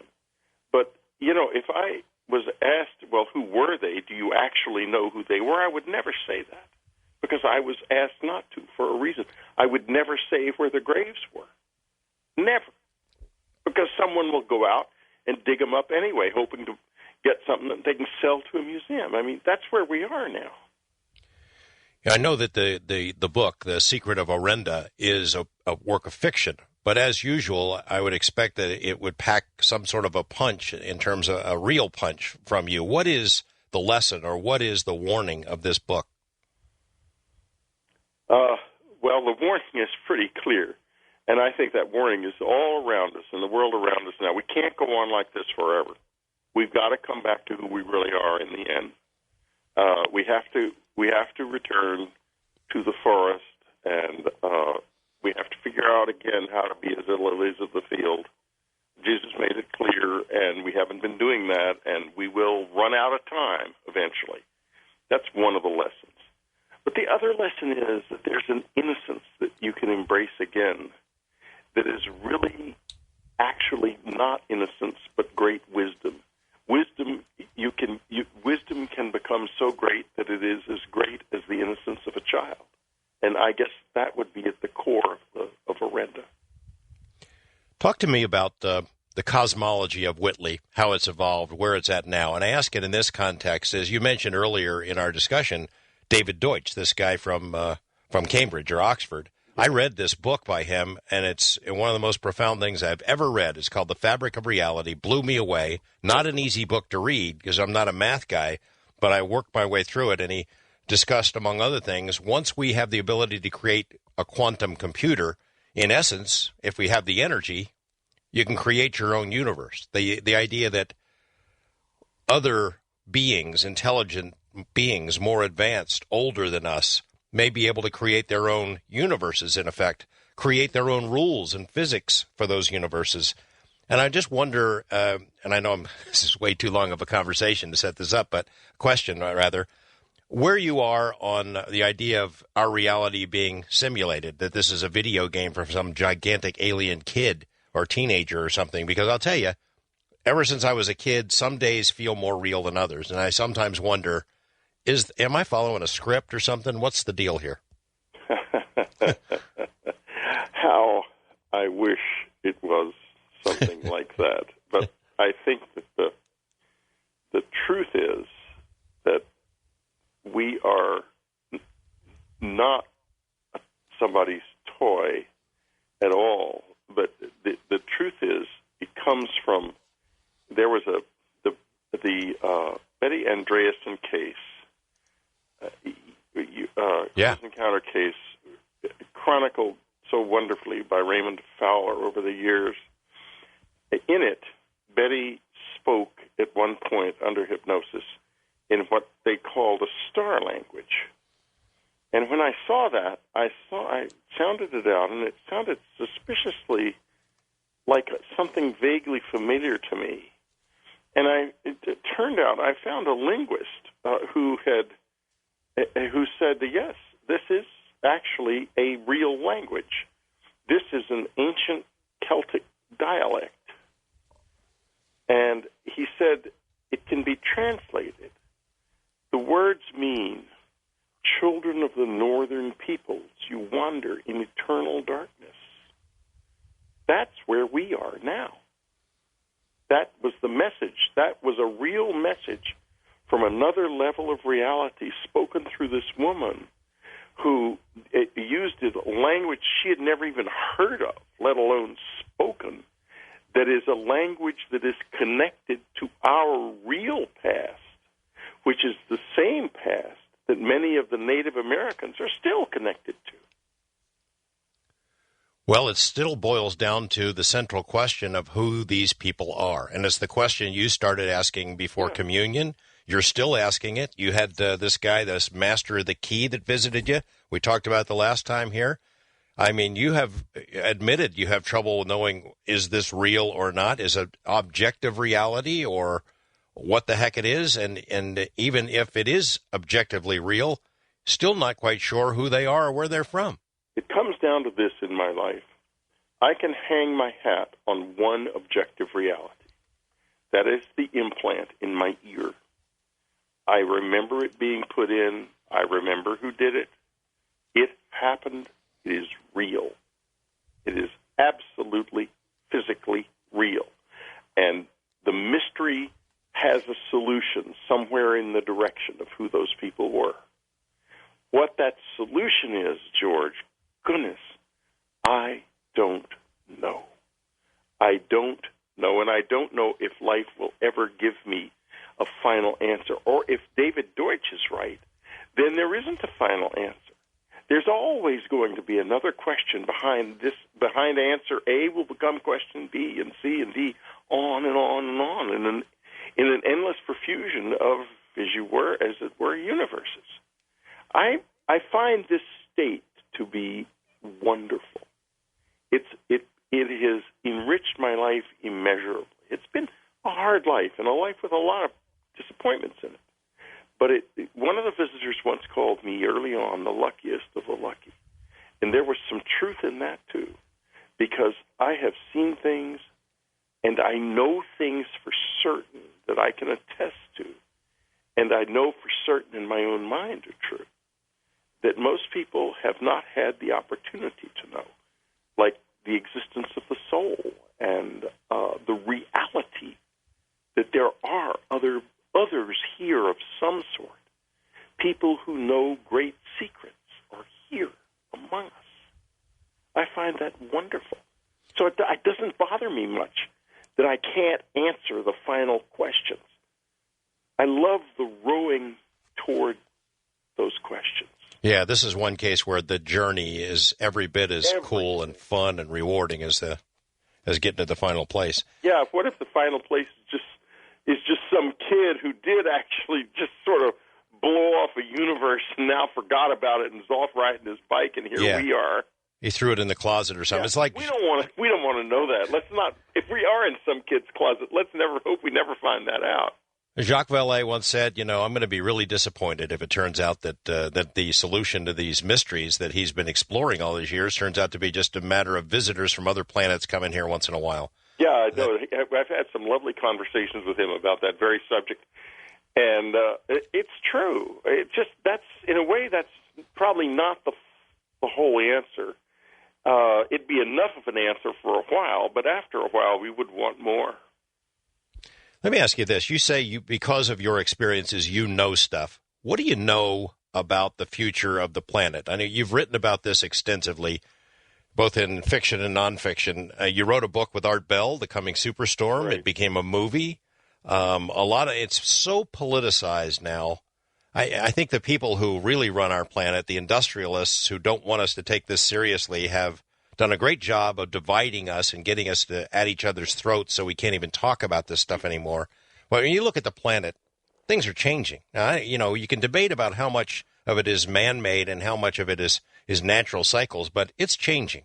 And do you have a sense, are you optimistic, are you pessimistic about the next 20, 25, 50 years? They're going to be a big challenge because we live against nature. Nature is numbers. It's nothing else. And no matter how fancy you get on the debate circuit, in the end, in nature, 2 and 2 adds up to 4. And if you're doing something that throws it out of balance, it's going to come into balance again, and it's going to use your hide as the mechanism of balance, and that's going to happen to us. Now, will it happen catastrophically? Right now, that's a possibility. Will it happen quickly, slowly? We don't know. But I can say certain things about it now. First of all, the profusion of carbon dioxide into our atmosphere has gone on much too fast. It is even faster now than it was after the asteroid struck and set a vast proportion of this planet on fire during the dinosaur era. At the conclusion of that era, species are going extinct just as fast now as they did then. Now, that has to tell you something. The leading global warming skeptic in the world was Richard Mueller of Berkeley.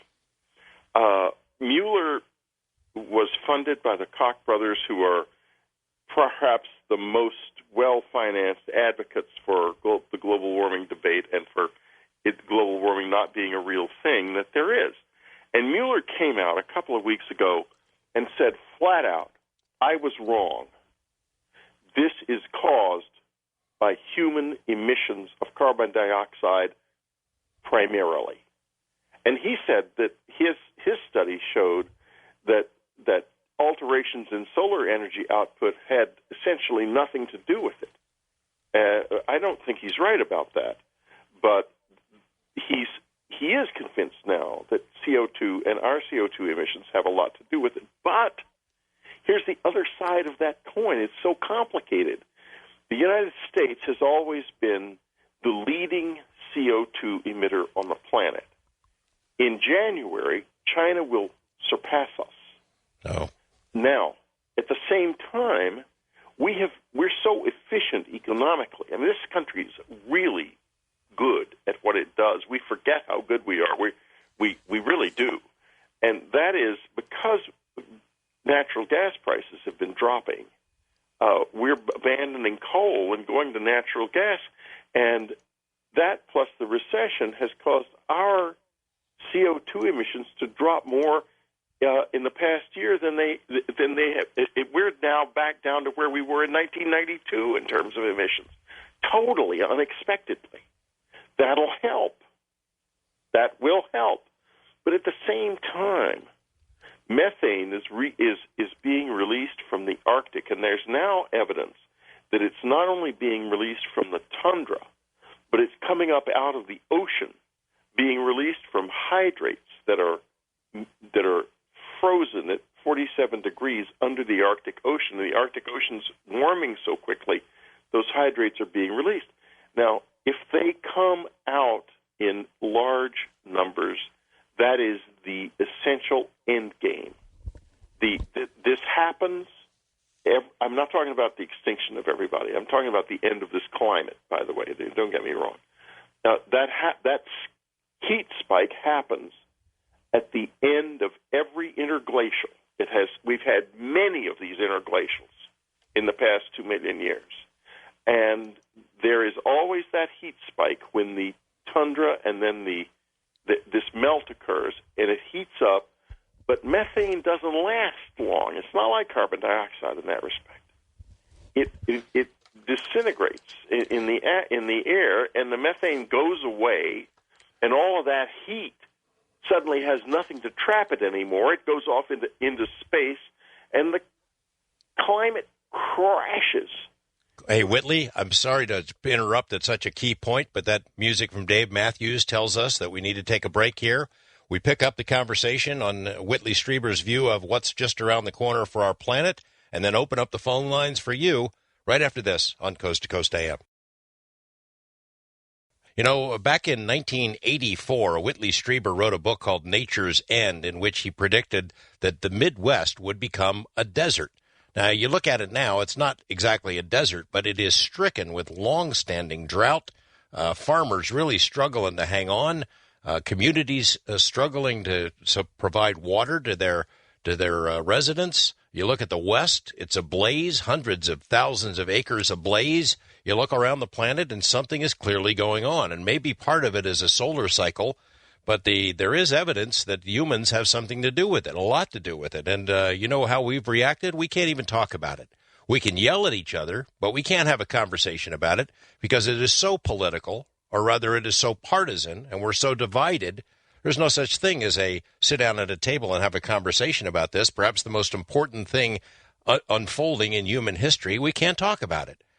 And it's not an accident. This has happened, I think, on purpose by people who don't want us to talk about it, and it's terrible. We'll pick up the conversation about what is happening to our planet with Whitley Strieber right after this on Coast to Coast AM.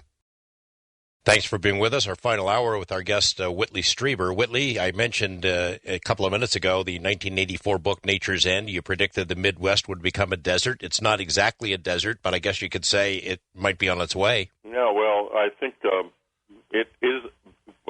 What's happening in the United States with regard to the weather right now is part of a much larger picture in the world.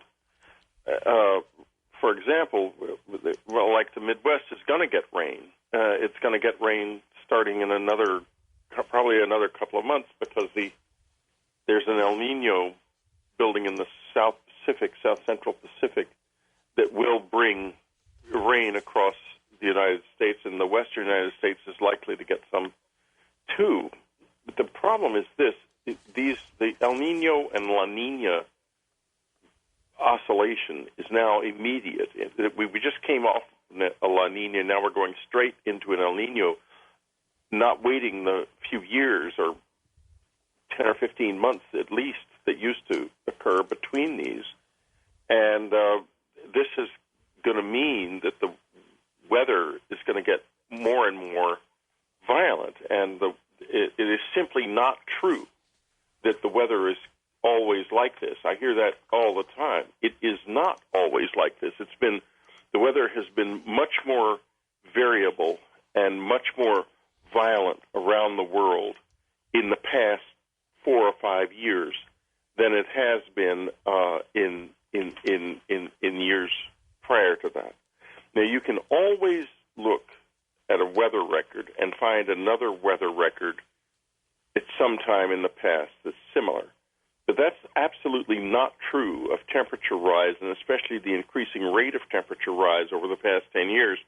We've just come off the hottest spring in American history, just after the hottest year in American history. And those temperature gradients are going to keep increasing. And as we were talking about before we left the air, as that methane keeps coming up in the Arctic, things are going to really change. And, you know, it's amazing that companies and countries are already beginning to jostle each other for room to drill when the Arctic melts. I mean, you talk about dancing on your own grave. There's not going to be anybody to buy any oil when that happens. This is going to end. It'll be over. I mentioned about the inability of us to have a civil conversation about it, and that's not an accident. It's not an accident. No. No. What I don't understand is what happened was this: the far left saw global warming as a chance to increase the stranglehold of regulation on individuals and businesses, to make an ever more planned economy, which we know from the Soviet experience works so very well. Yeah. They don't get it. far right saw that as a threat. And so the result is it turns into a debate that really has nothing to do with most of us. I'm not a wealthy corporate owner like the Koch brothers. I have nothing to lose. I am not a left-wing ideologue who wants to turn this into a planned economy. I have nothing like that to gain. I just want to live, and I want my kids to live and my grandkids to live and have happy lives. That's all. That's what we want, us in the middle. And why can't we get that? Why do we have to listen to this debate when the debate ought to be about how do we come up with clever, smart ways to change this and fix it? It's still fixable. It's not unfixable. Instead of this ridiculous, pointless debate that all adds up to one thing, the average guy gets hosed one way or another. And I don't like that. Let's bring it back around to our favorite topics, the visitors. Discussing the idea of disclosure. Are we ever going to be told who they are, why they're here? Is the government going to come clean? When, in fact, as you have mentioned many times, the visitors are the true architects of the secrecy. Of course they are. Yeah, and you have to ask, people would ask, well, are they going to help? Would they intervene to help us from destroying ourselves? And then you hear stories that, well, of course, we've got their technology, the energy secrets of the universe, and it could solve all of our energy and pollution problems if only the government would release it. Give me your take on that that basket of stuff. Well, first of all, I don't think we have all these secrets. If we had all of these secrets and all of these ultra high-tech things, if the government, quote unquote, whatever that may be, has them, then why did their Mach 6 test plane crash on launch last week? Right. Number one. Number two, there is a possibility that certain corporations and certain governments might hide or soft pedal energy advances. But at the same time, these possible energy advances are so incredibly valuable that inevitably someone else is going to come up with something, and something else is going to happen that where they'll make an end run around that, simply because of the fact that the amount of money involved is incalculable. It's incalculable. So of course people want to come up with ways of doing things that are more energy efficient and cheaper, or as cheap as what we do now. I don't buy into that, but what I do buy into is this. And this is because I've seen it in my own life, as I alluded to earlier in the show. It's Richard Dolan's idea of the breakaway civilization. There are people out there who are not in direct contact with us who do have extraordinary abilities and skills. And I know that because they have been in my bedroom and used them on my body. So, yeah, I agree. They're there. Why would they help us? Would anybody help us if we got into a lot of trouble? Would we want that help? And that's a big question in my mind. I don't know the answers. What I think would be best is let's not get into the trouble. Let's fix this so we don't have to ask that question. We don't want to necessarily be in a situation where a flying saucer lands and now we have to worry about what's going to come out of it. Well, if we're going to wait for our benevolent space brethren to come to the rescue, I think we're in big trouble. If that's what we're counting on, some last-minute miracle rescue from the guys up there, big trouble. I think if we wait on that, my guess is that they're going to decide we're not worth saving. Let's go to the phones, Whitley. Wildcard line, Michael in Miami Beach, Florida. Good morning, Michael. Good morning, George. Good morning, Whitley. I was just curious about a couple of things. First off, what was your reaction to the movie that was made about your experiences with Christopher Walken? I recall there was at the end, towards the end, he bows in deference to this short, very troll-like looking gentleman, and the troll gentleman bows back to him, kind of a roly-poly, kind of short, fat guy. That actually happened. Of course it didn't. I mean, read my books. Don't even think about them. Movie is a movie. nothing. I didn't read the book. That's why I'm saying. I was curious how accurate that movie was, how dead on it was. Well, they took my script, put it in a trash can somewhere near the set, and made a movie. Okay? It has nothing to do with my experience, except that it's on the same general subject. Some aspects of the movie are delightful and a lot of fun, and it's a very nice movie in some respects. In other respects, it's not. But don't look for the facts in it, please. Look for the facts in my books. I just want to follow up, please. There was a gentleman in the 1950s named Valiant Thor who supposedly came from the planet Venus inside the planet. And I've heard John Lear saying that people lived inside the planets even in our own solar system. Just curious if you heard anything. Supposedly he gave advice to Eisenhower and Nixon that they could solve all the problems that we have, or most of the problems. Well, his advice that would stop our economy, so they didn't go for it. And he left. His advice was lousy, obviously. So I wouldn't worry about it. And no, I very much doubt that anyone like that was ever here. However, I do not doubt that there are people here who look just like us, who have very extraordinary lives and very different agendas from us. And you mean aliens among us? No. I mean human beings. The breakaway civilization I was talking about a moment ago. Right. I think it exists because I've seen the effects of it. I've seen members of it in my own house. And so I think it exists. And of course they may be here. Are they having a profound political effect on us of some sort, or economic effect? Only if they don't like us. If they do like us, then whatever they're doing isn't working. Michael, thank you for the call. I think that was the Michael from Orange County. Yes, and we're going to the Mike. Okay, can we go to the Michael from Orange County then? All right, he's gone. East of the Rockies, Bob in North Dakota. Hi, Bob. Oh, George and Whitley, it's an honor and a pleasure to speak with both of you. Oh, boy, I could sit and talk with you two for hours and hours on these subjects. So can we. Yeah. This is just right up my alley. You know, there's so many angles I could just discuss with you on this. Just real quick here, briefly. You know, the soul. There's no doubt in my mind that the soul exists. You have all these near-death experiences and accounts, and the boy who saw heaven or died and saw heaven. That story, and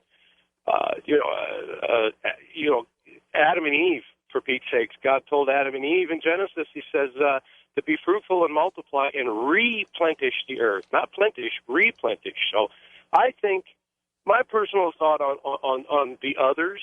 I think that they have always been here, and I think that they're demonic and angelic. The Bible speaks about to be careful what we say when we meet strangers and people on the street, because we may have very well unwittingly entertained angels. And so I kind of wondered what your take is on if you think that some of these others could be demonic in some sense. Well, some of the things that are happening are not pleasant. But I don't know if those old mythologies really fit reality very much, frankly, in the sense that if we went to another planet and we decided to pick up a few of the natives and try to get some idea of what they were like and check out their DNA and sexual material and whatever else we may do, they might think we were pretty darned evil too. Yeah, so yeah. It's not, especially the way we treat each other. I tell you, Yeah, I mean, we are so different. I mean, to try to understand and put I know exactly where you're coming from. Where we have so many questions, and it's just so hard to put a finger on a solid answer, because in order to figure out who they are, we need to figure out who we are and what we are. We are like bioelectrical capacitors. If you reach out and touch a piece of glass, you're really not touching the glass. The atoms that make up our substance and the atoms that make up the glass, the electrons are repelling each other. So you're really not touching the actual glass. And that's just try to get your head around that. That just boggles my mind. We're inside something, all of us. Always. We are never outside of it. And that is truly an interesting concept, isn't it? Yeah. Bob, thank you for the call. You want to wrap it up? Oh, he's gone. All right. Yeah. Bob, thank you for the call. Appreciate that. Whitley, we're coming up on a break. I don't want to burn one of our callers here by cutting them off. So tell me here, what's next for you? What's your next project? Seems like you always have 10 irons in the fire. I have 11 irons in the fire. What's coming up next is The Alien Hunter. I am starting a series about a policeman who hunts aliens. The first novel will be out in January, and like the books The Greys and a lot of my other majestic other fiction like that, it contains a lot of stuff that I'm pretty sure is true, but that I can't document because it's a maddening thing. It's so difficult to document stuff in this field. But I can explore these things in fiction, and that's partly what The Alien Hunter is about. That sounds like a made-for-TV series idea. I'd like it to be, sure. I always love that kind of thing when it happens. The flip side of the coin is, the freedom that you have in a fictional context works well in the sense of telling things that you're forbidden from telling because of confidentiality agreements. I mean, I know that you and I know a guy who worked inside Washington who was doing a covert study of the things that we're interested in way back in the 90s, and we can't talk about him. I guess I don't think we can talk about him. You know what I mean? Yeah. But you could make a character out of him in a book. You can do that. Yes, it's been done. But you wouldn't do that either. Oh, no, I've done that. I'm just not going to say which book because then it'll be given away. You mentioned about how you've been shunned by New York Times reviewers. What about Hollywood? How do they look at you? I would think Communion made some pretty good money. It's a mixed bag. No, Communion, no, that did not work. I'll tell you, the company that was releasing it went bankrupt the week of the release, and the movie was actually released only to like 7 or 8 theaters around the country and was only there for 4 or 5 days and went away. Oh, my gosh. Yeah, so no, it wasn't very successful. Superstorm was extremely successful, and The Wolf and the Hunger were pretty successful. Hollywood has a sort of mixed reaction to me. There's any number of people out here who react to me with, oh, that jerk, the alien, the anal probe guy, don't let him in my office, for Christ's sake. He might sit down. Well, I would think they'd want to see you to talk about vampires. I mean, you've been writing about vampires for 20-plus years, and now there's a vampire every time you click the TV channel. Yeah, there is. That's true. And they do. And there's interest there's continuing interest in my work. Todd Lincoln, who has got Apparition coming out this weekend, which is a very cool horror movie, by the way. He was on Coast the other night, on Friday night. Directed it, is going to be directing The Nye Incidents, which is another of these stories about things I can't document, but I'm pretty sure happened. And speaking of missing persons, this was 17 cases in northern New Jersey and New York State of people who were found in a terribly decomposed state who had been mutilated, and the odd part is they had been drowned in 50 or 100 feet of water. They all had... Oh, boy. Hey, Whitley, the music tells us a break's coming. I want to pick that up on the other side. My guest is Whitley Strieber, author of the new book, The Secret of Orenda. You might want to check it out. Sounds pretty exciting. Good reviews from all the folks who have read it so far. We've got links on our website. When we come back in the home stretch with your questions for Whitley Strieber here on Coast to Coast AM. Going to the phones with your questions for my guest, Whitley Strieber, west of the Rockies, Jeff in Culver City, California. Good morning, Jeff. Hi, George and Mr. Strieber. Yes, when it comes to mankind and our other selves, I started to thinking about what the Hindus said about their Vedanta God and reincarnation, as well as Jesus Christ being able to appear as an apparition. And it seems that they understood certain physics and how to manipulate atoms so that they could materialize. Despite our modernity, it's been difficult, if not impossible, for anyone else to duplicate this materialization. And I believe that it's because the Vedanta and Jesus came from different realms, in the universe and become, impossible to get to, or which have closed up, probably, never to open up again. My question, Mr. Strieber, is this. Do you believe that this is the reason why these particular godlike beings haven't returned to Earth yet? And I'll take your answer off there. Thanks, Jeff. Well, there's a lot of question there. Yeah. And whether or not the ancient gods would ever return, if they were ever here in the form that we remember them, is very open. It might be that they've been back for a long time, and we just don't recognize them because we've never understood what they really were. However, there's something quite interesting in what this caller said about materialization, and what comes to mind for me is the fascinating story of the Shroud of Turin, a story that began in my life years before I was involved in any of this unusual stuff. I found myself at a fundraiser for a Father Peter Rinaldi, who was raising funds for a study to be done by some Air Force men of the scientific study of the Shroud of Turin, which turned out to be the first scientific study of the Shroud, and I contributed a little bit of money to it, and got to know Father Rinaldi pretty well, and also got to know a friend of his who had actually seen the dancing sun at Fatima. He was in the crowd that saw that. Wow. And, you come quickly to the edge of this ordinary world that we have decided made a choice to live in. And the Shroud of Turin is not explained. Something incredible happened. That man had extraordinary power and therefore also extraordinary knowledge. And to say that maybe he wasn't even a man, was beyond a man, is not beyond the realm of possibility at all. I don't discount that. And so what the caller talks about is perhaps something that seems like magic to us now, but is really the lost science of truth. We have lost this. We've lost the thread. Jesus had not lost the thread.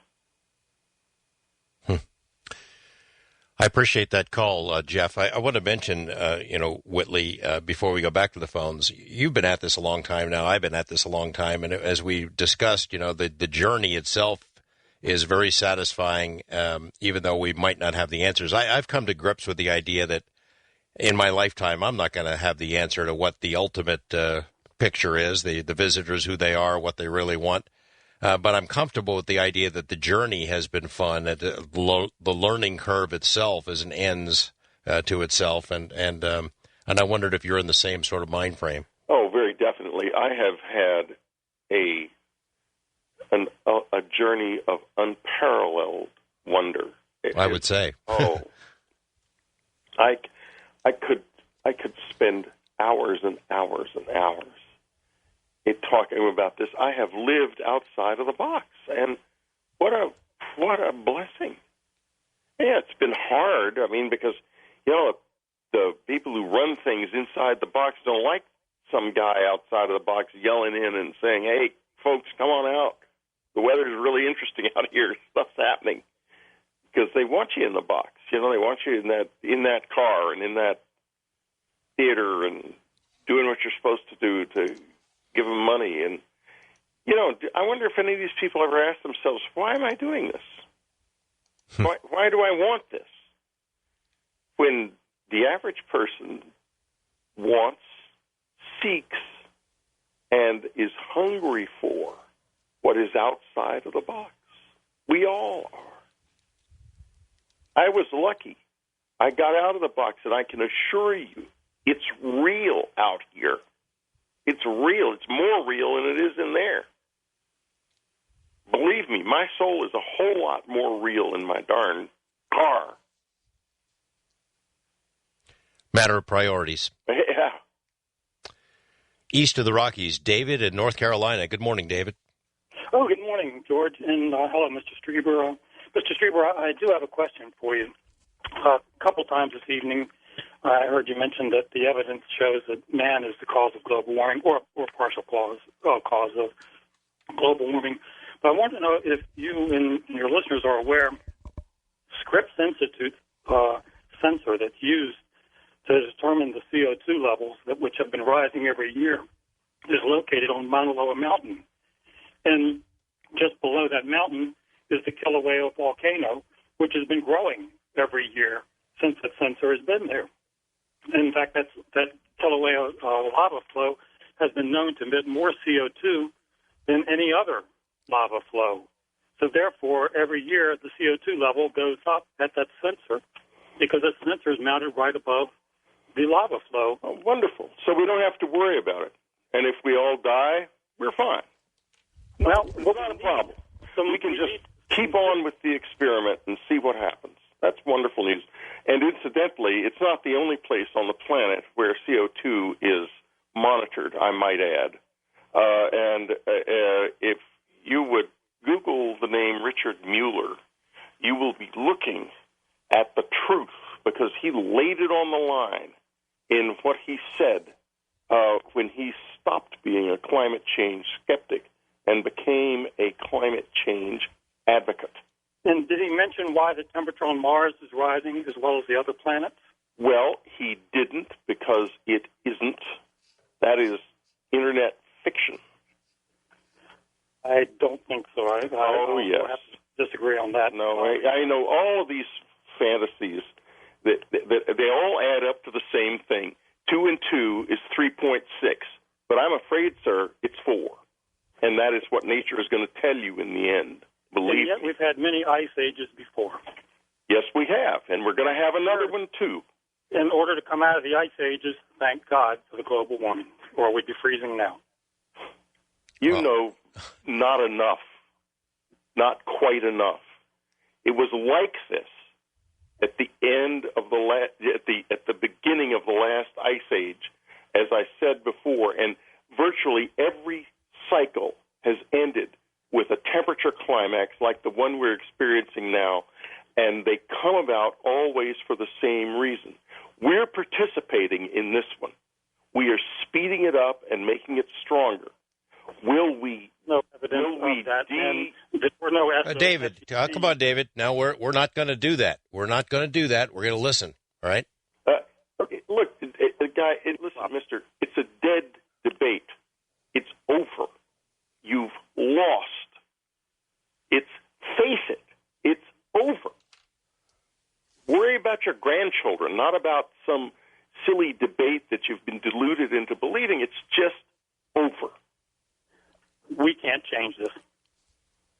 David, thanks very much. I understand that feelings are very strong about it. But, very strong, and we can change it.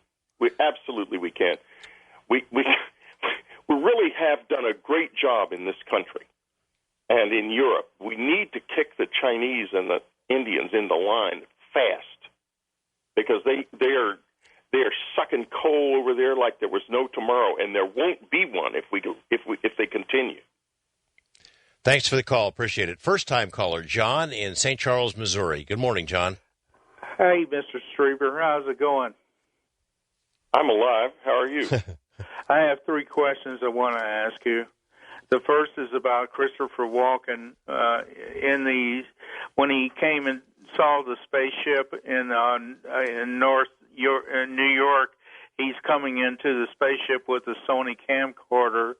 And did you get any pictures from that? Look, listen, I'm just going to stop you right here. I'm not interested in trying to play games about the movie being in some way factual.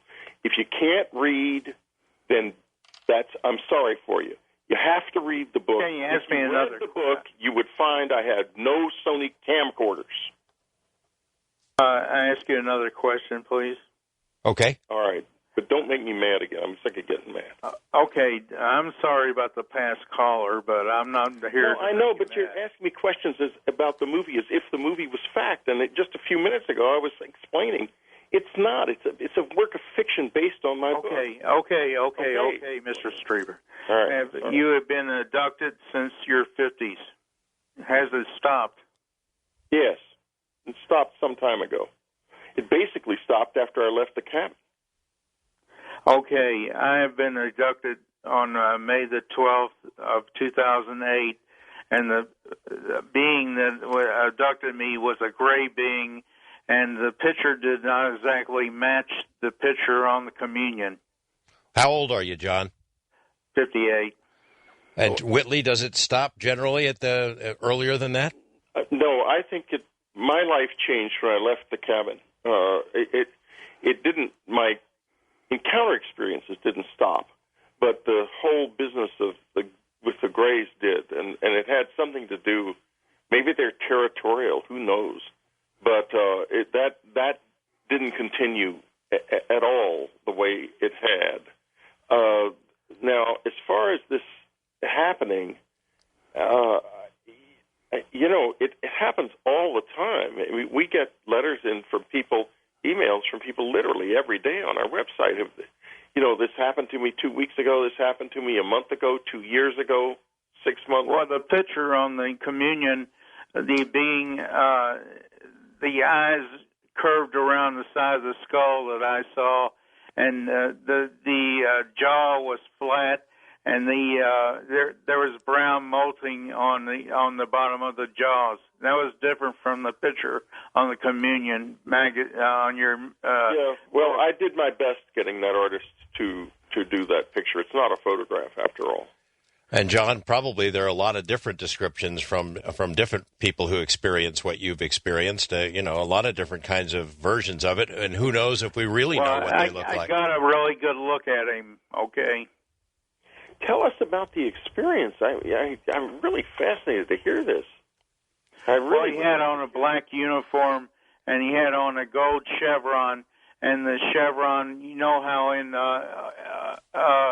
ancient he had chainmail, the gold chevron was chainmail, but it was a fabric, and he just stood there and stared at me, until I closed my eyes. Where were you, and what happened? Where was I? I was in the bedroom in my house. And what happened? Nothing happened. They left me alone, and they left. So you just saw this guy in this uniform, you went to sleep, and that was it?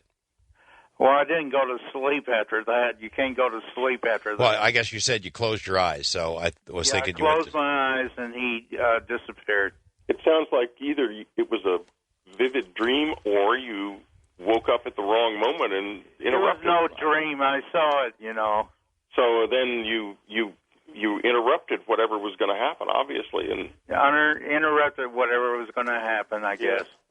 John, thank you very much for the call, and thanks for sharing us the story with us. Thank you, Mr. Strieber, for talking to me. Yeah, and I'm sorry to be so grumpy, but I am grumpy. This global warming debate is really upsetting me because, I have grandchildren, and if we don't get this thing solved, they're going to have to, and it's going to be real hard when they're adults. Thank you again, John. Wildcard line, Josie in Virginia. Hi, Josie. Hi. Just to continue along that line a little bit, when we reincarnate in a bunch of years into the future, we may be the ones having to face the problem on the global warming. I did not know that it was any kind of fiction about the sun. I did thought that the sun was the problem. No, it is. And that the East Anglia, when they heard about the emails that were falsified stuff, that's what kind of but I do everything I can. I don't use air conditioning, and I try to report to the local electric company or whatever when I hear about other alternatives like thorium or like Sir Charles Schultz was saying, like using recycled, uranium and that sort of thing. But what I wanted to ask you about, Whitley, was that the Indians, they have this respect for the grave sites, and they're really strong on that. And yet I always thought, we don't hang around our graves. We kind of go on to other things when we're on the other side. That's what I understand. We don't I know that when I die, I don't want to just hang around the grave site. I would, go and explore all over the place. The other thing I wanted, and I thought maybe... Hey, Josie, you're going to have to settle for that one because... Ask the Native Americans you come to, Whitley, why they have that, because they must know that you go on. And then I was a man named... Hey, Josie, we're running out of time. You got to kind of limit it down here. So can we let him answer that? Can I take one more last thing? No, we're going to ask him. We're going to let him deal with that. Okay. Okay. All right. First of all, not being a Native American, I cannot speak for the Native American community, but I do know that all over the world, everyone honors the graves of those who have come before. We respect our ancestors, and we do too. I mean, you go to any graveyard and they're full of flowers and so forth. I don't see anything wrong with that at all. With regard to the global warming situation, we really need the United States and Europe are doing a pretty decent job of reducing their emissions, but we have. For example, in China, you think to yourself, well, maybe they should use electric cars. Electric cars in China are going to be more polluting than gasoline cars because they use coal to generate electricity in such enormous quantities. We really need to figure out what to do politically to help, and geopolitically, to help these countries like this into a better situation. And they know it. It's not that they don't know it. It's that they don't know what to do. For example, in northern China, there is a vast amount of gas trapped in shale. And we could figure out how to help them. We can move gas around the United States, lickety-split. You put in a gas well anywhere in this country, and you've got gas moving all the way across the country in 10 days. But in China, that's not true. The whole infrastructure that we already have hasn't been built yet. We need to figure out how to encourage them to go after that gas and stop using the coal. Gas isn't the end of the story, but it is a stopgap. And I'll tell you something else that we could do that we don't have the vision to do right now, and that is we could learn how to use helium-3 as a fuel and begin to mine it on the moon and bring it to Earth. It's very rare on the Earth, but it's literally as common as dirt on the moon, and it is potentially one of the most efficient fuels there is, and that would be maybe the next step beyond gas. We can win this thing. We don't have to see this continue the way it is. We can't stop the great cycle of climate, but we can plan for it. And Whitley Strieber, thank you very much. It's always interesting, man. Best of luck with the book. It's called The Secret of Orenda. Always a fascinating conversation with you, and I appreciate you being here. Thanks also to Gina Salvati, Lex Lonehood, Dan Galante, Nathan Staten, and our call-in guest, David Paulides. I'll be back next Sunday. My guest, Linda Godfrey, who writes about real-life Wolfman tales. Until then, everyone, have a great week. Good night.